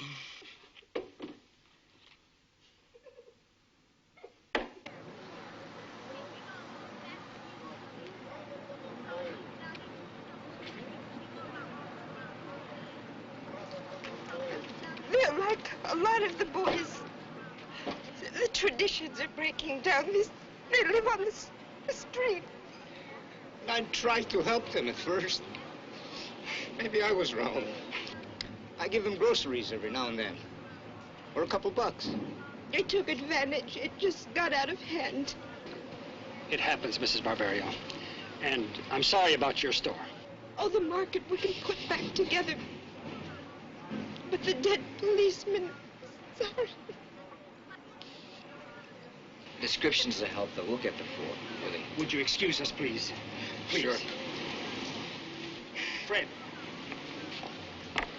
I want to make a sweep through a 4-square block area around this market. And we better do it quick before those kids disappear. Good enough, Lieutenant. It's our manpower. We still have 8, 10 men on the scene. Good. That'll make 4 2-man teams, huh? We'll divvy up the blocks and house to house it. Steve, I think if we're going to shake doorknobs, it would be wise if we split up. Each of us take a uniform. Right. Huh? Right. You take Fred. I'll take Rojack. Come on, Rojack. You got the short straw this time. There's an old pigeon coop on that roof, Mike. We tagged some juveniles up there a couple of months ago. All right, let's try it. I'll take the back. Check. Take the front.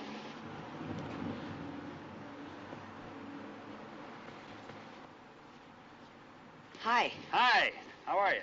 You a policeman? Yeah, that's After right. somebody? Uh-huh, that's right. Guys in black jackets, maybe?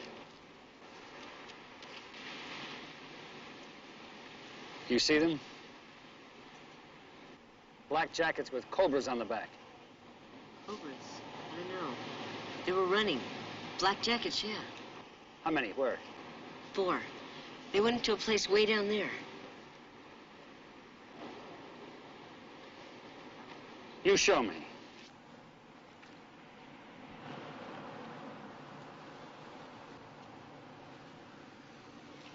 Nobody lives there. There's a back door, but they still might be in there. I just saw them from our house. We live right down the street. Good. Good. Will you do me a favor? Sure.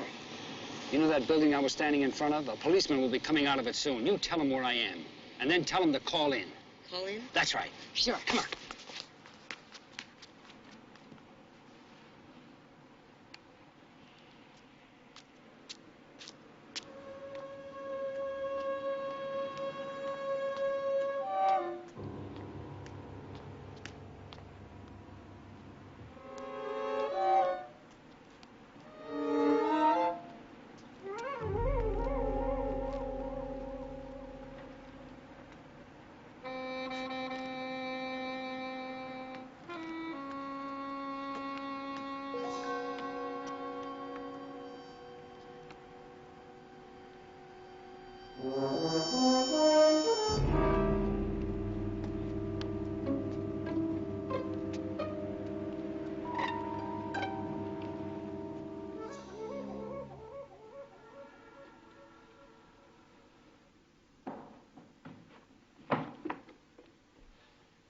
Where's Rojack? Did you see the policeman? Did you give the piece to the kid? You're spreading.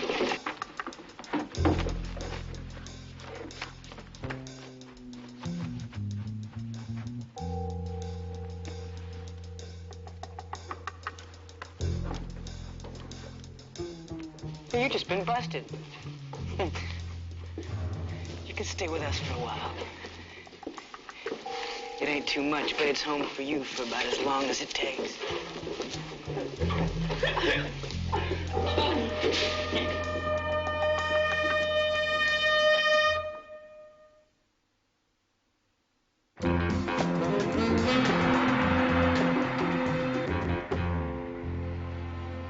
Yeah, we'll be rotating units all weekend. Between us and the Secret Service, those boys will be safe when they were in their cradles.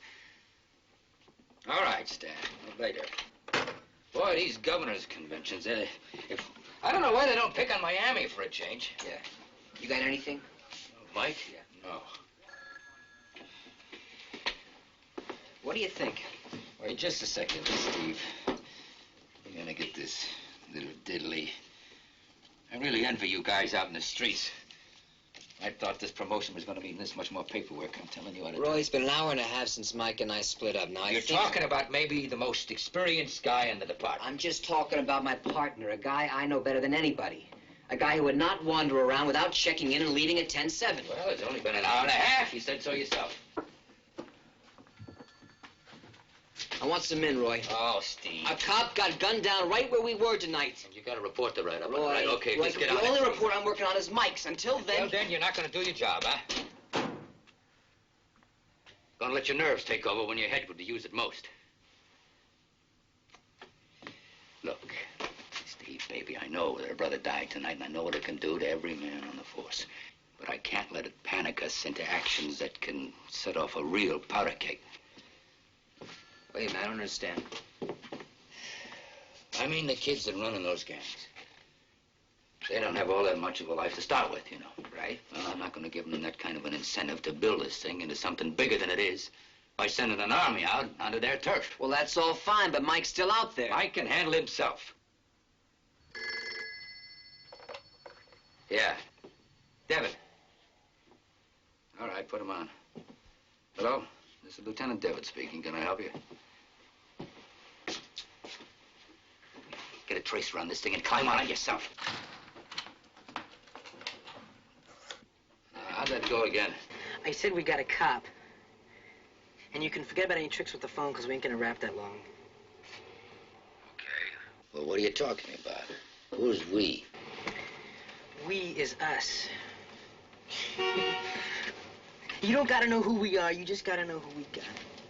Let me get this straight. You're telling me that you got a police officer with you somewhere? Badge number 897. That ring any bells? Okay, all right, just get them going as soon as they find the location. Now, come me back into Devitt's line. I said anyone can call in and give us a number out of the air like that. It doesn't prove much. Yeah, and I said forget about trying to check out this call, remember? You want to check out something, you check out where Lieutenant Michael Stone is right now. Let me talk to him. Forget it. The only way you talk to him again is to let Buddy go. Buddy? Buddy Sims. You booked him tonight. He's the one who killed the police officer? Yeah, you don't let him go and you can order up 2 funerals. You get this and get it good. Threats like that cut nothing here. You got till 9 a.m. I'm telling you, department policy. And I'm telling you 9 o'clock. Buddy walks by then or this guy's head comes off. Come on. What do you got? What do you mean nothing? You got an area, section, anything? Okay, all right. Where are they holding this guy, buddy? General, emergency.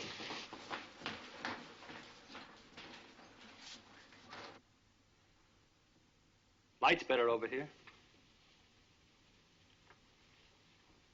I just thought we could trade spots. Better for his eyes. What are you reading? Fella can learn a lot from books. Place he's never been, things he's never seen. You read a lot? Have you ever read Robin Hood? I think I read that when I was about your age. There's another one, Three Musketeers. Both those books loaded with adventure. Have you read either one of them? You ought to. Ask your teachers about them. What grade's he in? He doesn't go to school. He doesn't go to... Why not? I guess it doesn't matter to you. It certainly does. It matters to all of us. A kid like that, who likes books, doesn't get a chance to read them. I know how to read books. Of course you can. But what kind of books? Can you pick the right books? That's what school is for. It teaches you to pick the right books. I don't need school. You don't need school? Who told you? Did you tell him that? Hey, maybe you better shut up.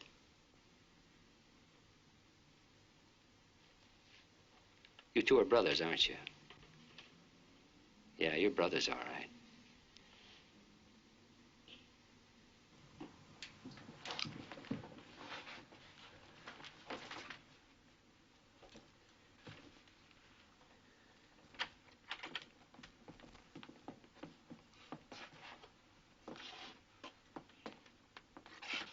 Davy, come here.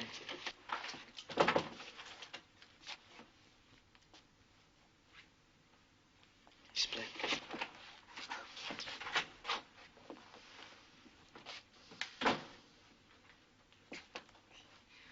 We did it. You called. Tell him. Well, he told him. He called him and he told him. My man, Chick laid it on him very heavy. He gave him till 9 tomorrow. What did they say? They said forget it. Well, what they say, what they do are 2 different things. No way. There's going to be no trade for me tomorrow or for anybody, ever. Just doesn't work that way. That's cold. Well, then you better get ready to kiss it off, Jack.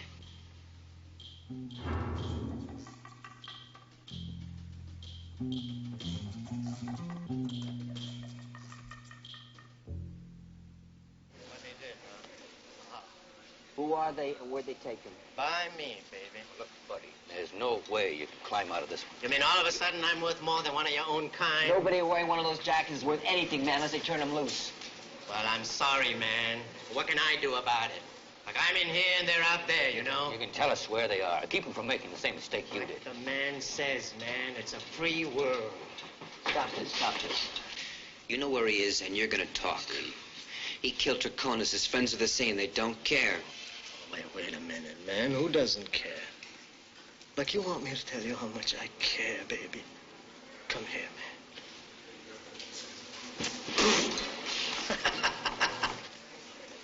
You punk! Anything you punky time to do? They got to mean something to somebody after all, huh? Well, Lieutenant, still no deals. That's right, punk. Still no deals. You gonna give me those men now? Boy, if we ever had a prayer of cracking that kid, you sure blew it. He thinks now we care so much that we're going to crack. You know that, All I care about is Mike right now, what's facing him, and what he would do for me in the same spot. He used his head. All right, he'd use his head. But you have got to give me those men. You gotta let me comb those alleys, building by building, door by door. I don't have to let you do anything the way you wound up. There's going to be a sweep, and I'll lead it. What are you talking about, if? I got 50 governors arriving in this city tomorrow. Every one of them, and every available man is... You name me one man who wouldn't pull double duty for Mike. That's not the point. Then what is? Look, Steve. Forgetting that we all know this can happen to any one of us walking in, and forgetting we're more than a family. We got a whole city to look after. Roy, I'm asking for one section, 10 lousy blocks. That's all, Roy. Yeah. All right, you got it. You can pull Lessing and Harris, Kincaid and Carpenter to start with. I'll call Juvenile and see if they got anything for us. And I gotta juggle that security set up on a convention with CPU. Get us some more men. You give me a 10, 20 every 15 minutes. Where'd he go? Yeah. This is Devitt here.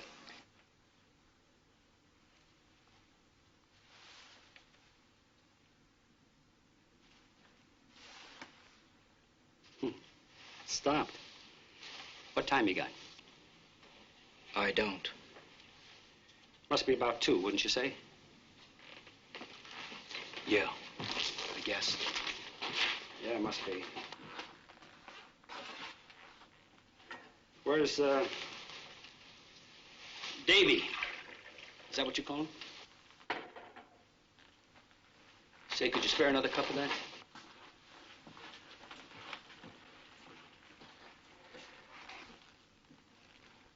Bright kid, Davy, you know. The way he suckered me into this little setup. If he hadn't done it just right, he never would have had me. You know, you're wrong in telling him that he doesn't have to go to school. How old is he, 14 or 15? Pretty important years in a kid's life. Hey, you know something? What? You talk too much.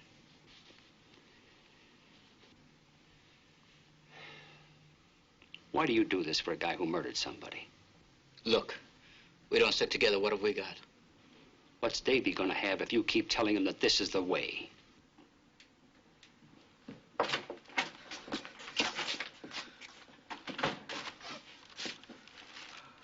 Hey, we gotta talk.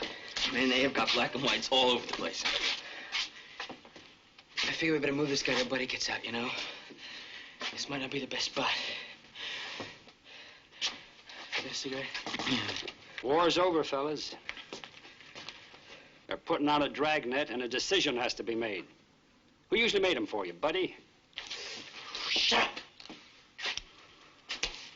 Wasn't thinking too good, was he? Getting you into all this, pretty messy.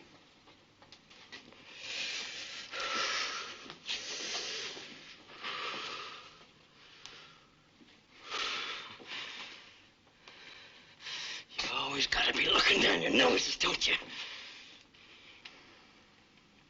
You gotta be making the cracks. You gotta be the big man. You don't look all that big to me now.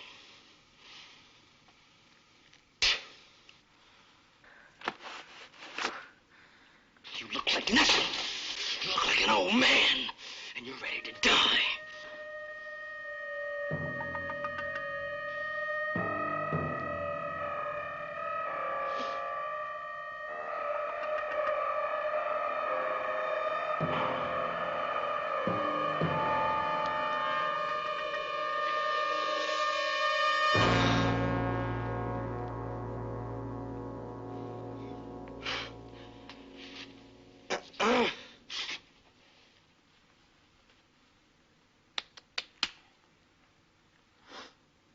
Watch him, Jerry. Me and Rich is gonna scout another place.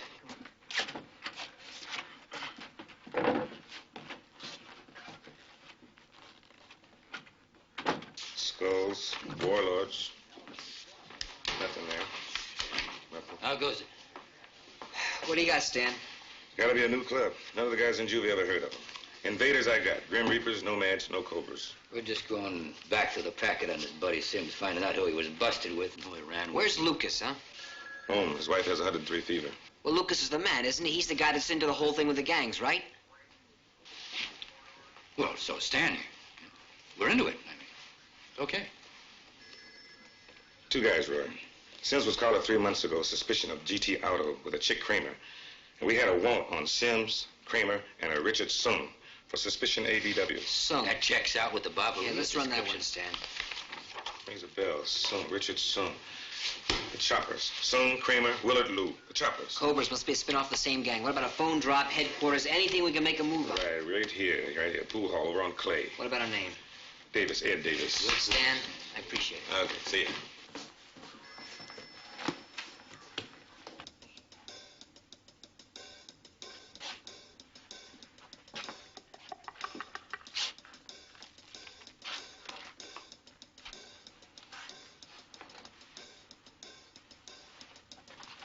What are you doing, huh? I'm just getting the coffee that Richie poured. And that coffee has got to be...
What time you got? 5:30. At the place there? Yeah, it should be.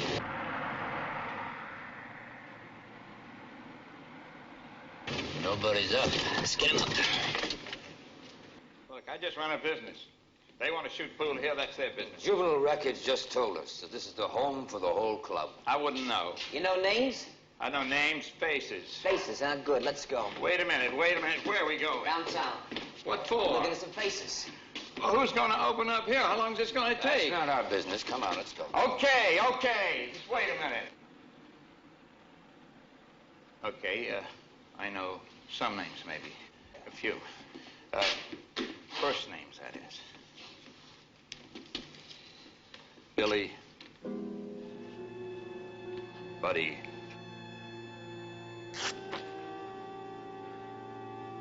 How's your head? You cracked it on the floor when you went down. Bullet took a chunk out of your side. You lost some blood, but I plugged it with a towel. Don't worry. You won't die from it. We won't let you.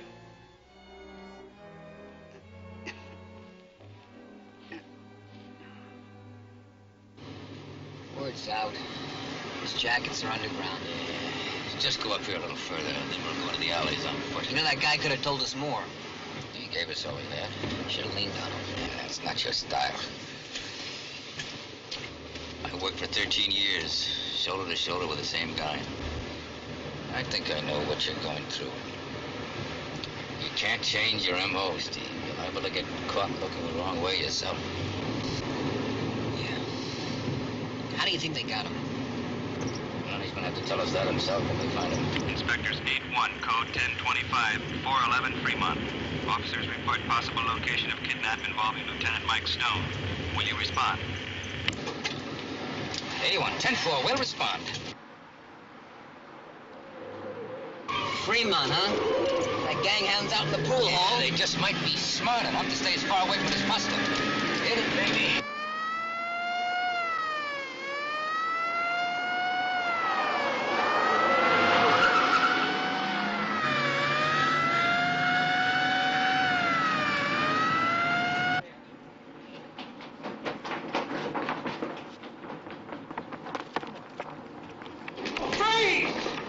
Spread eagle over there! Move!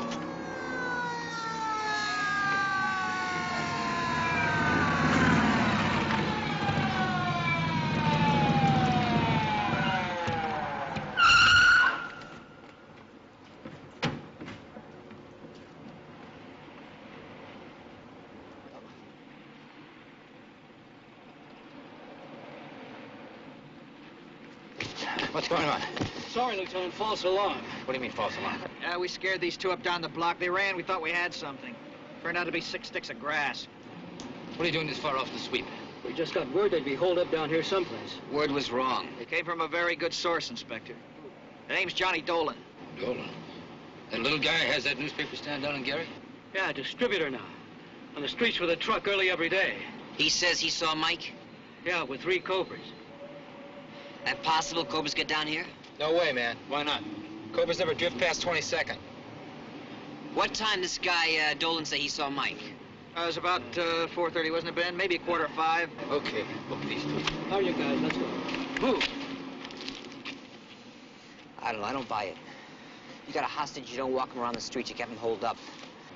I'll bet he's not more than 10 blocks away from where he started. That's all these back alleys and the way these buildings are stacked up. We could look in there all day and never find him. We got less than 2 hours. Take these two downtown, then get your tails back on the sweep. Yes, sir. Hey, where can we find this guy, Dolan? Oh, he's probably still out making drops. He was heading north toward Telegraph Hill when he stopped us. He's driving an old pickup.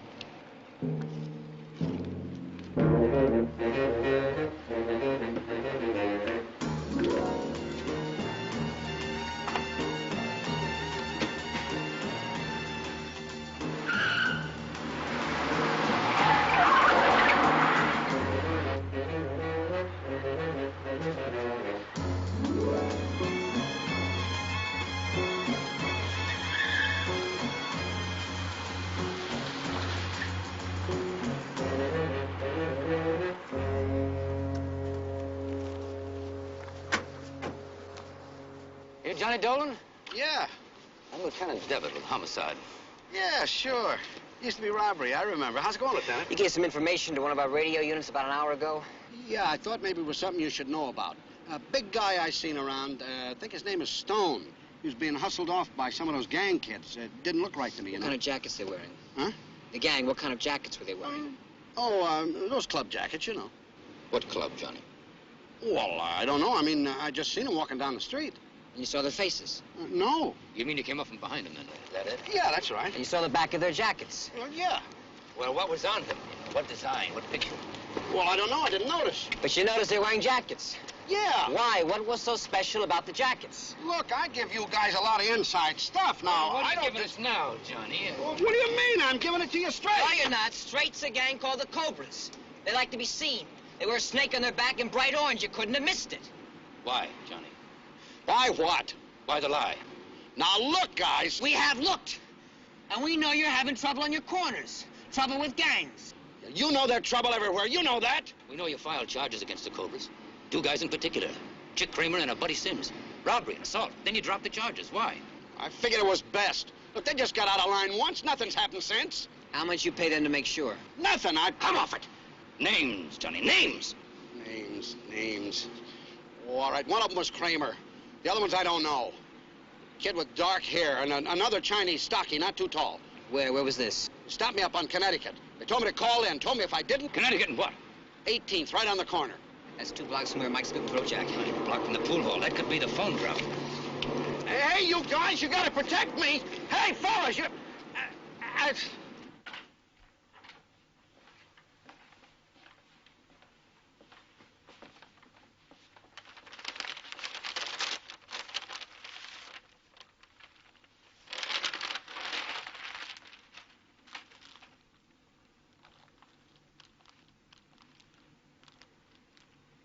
He didn't do it. Chick?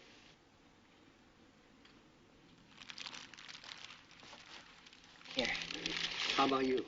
I'm okay. What do you say we split it 50-50? Okay. Thanks. Hey, say, that's a pretty fancy ring. Dragon, huh? Symbol for the Tao. You know the Tao? I know about it. The way, right? David.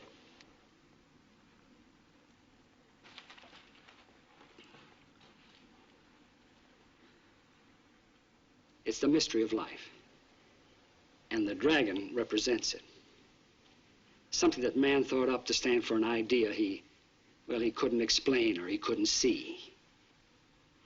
How do you know all that? Oh, books. Books, really. I told you. You can learn an awful lot from good books. Where did you get that? From my brother. And my father.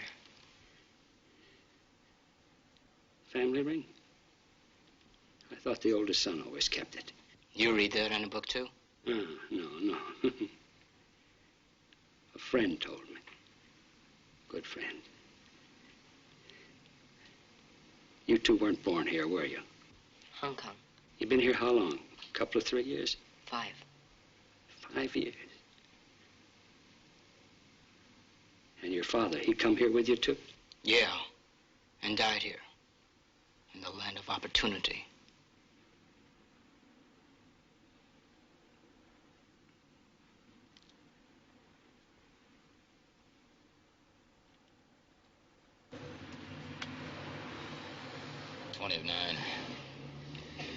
Going in. They gotta call us back, Steve. They gotta... I'm gonna get some information out of that dude. Inspectors 8-1, we have your caller on the line. Inspectors 8-1. 8-1-10-4, keep them coming. Is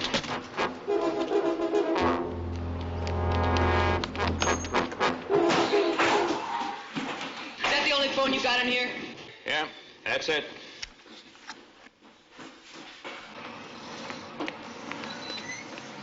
It's gotta be near here. Yeah. I'll work up the hill.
What about Davy? Huh? What's going to happen to him when this is all over? They're going to put him in a foster home? Or he's going to live in a dump like this and scrounge a living out of garbage cans? He stays with me, same as always. Sure. You're going to be dead, and so am I. Maybe you'll be in Quentin with a life jolt. That's a fact, Richard. You could look a fact in the eye and not even recognize it. What's the matter with you, Richard? You a slow learner? Facts. That's what you've been laying on me? That's right, facts. Fact. You helped kill a cop. Fact. You're going to serve time for it. That's right. That is right. Even if you gave me that gun right now, you're going to serve time. So, what have I got to lose? David, you bonehead. With you and the slammer, who's going to keep his nose clean? Davy will have had it. Fact. You've had it. The minute Buddy pulled that trigger on Triconis, you had it. Your brother still has a chance. Small chance, but a chance. You see, I could make sure that he got in with a good family. Took care of him. Made sure that he got to school regularly. Bought him books. Talked to him. Took him out to ball games. And made sure he got a kick in the slats if he hooked up with a guy like Buddy. It's a small chance, Richard. What's the handle? What do you want? Well, first, I don't expect you to help me. Just don't stop me. Don't stop me.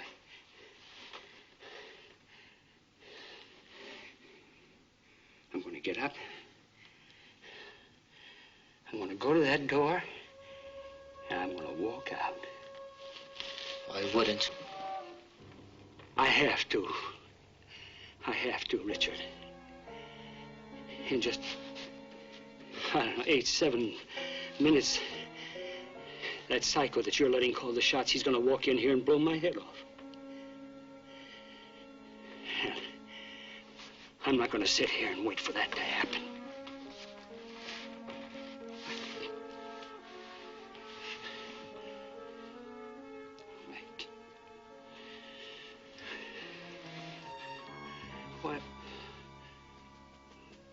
Why don't you give us a break, Richard, Davy and me?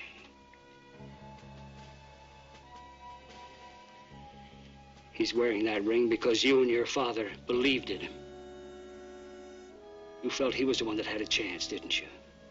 He was the one in the family that was going to make it. Well, don't you be the one that blows it for him, Richard.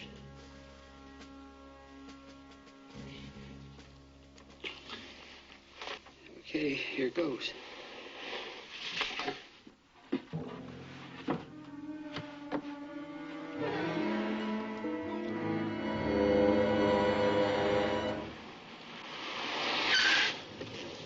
That it? Yeah.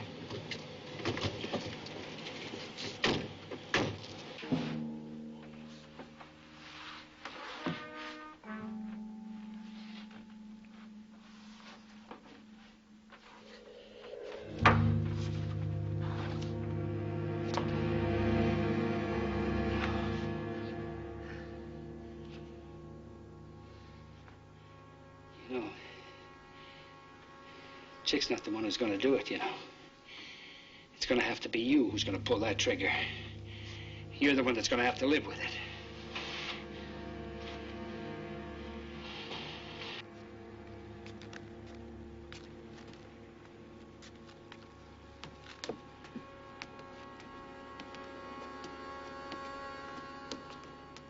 It's time.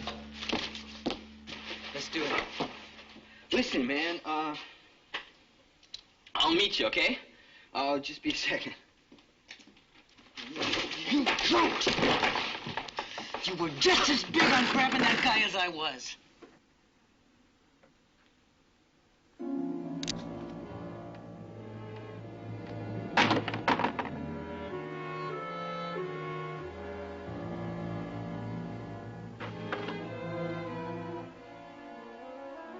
Not a word.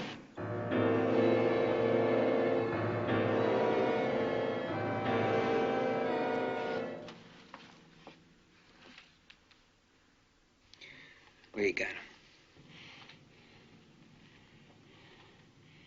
It's your move, Richard.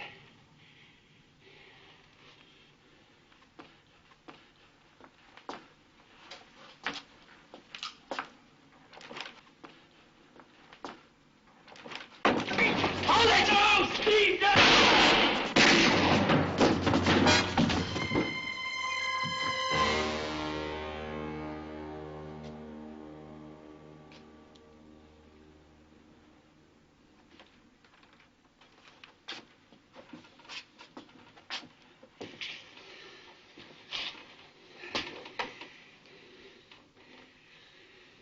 Was he gonna let you? I don't know. I just don't know.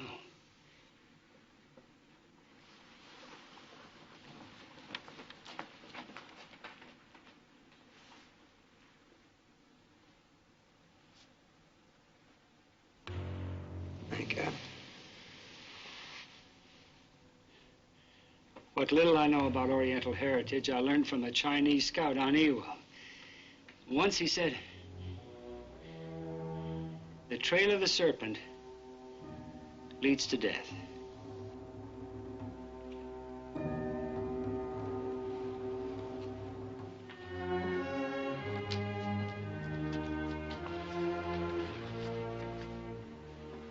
Steve. Steve. That kid bought that bullet a long time ago. There was no way to buy it back.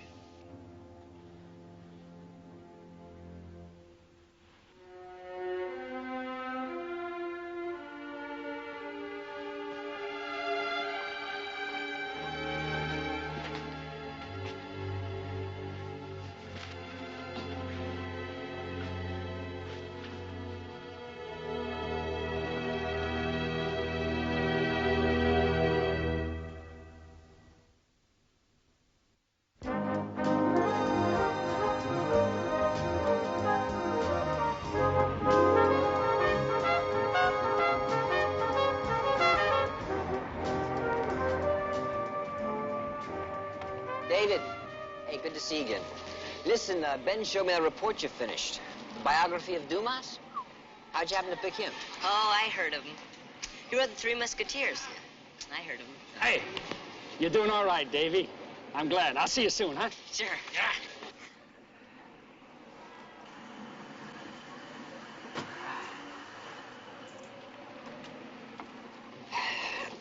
I don't know if he's gonna go for it or not. Time, that's all. Just takes time and a lot of what that family's given him. I hope you're right. Yeah, he's a bright kid. Listen, maybe he won't grow up to be a cop, but at least he'll know why we're around.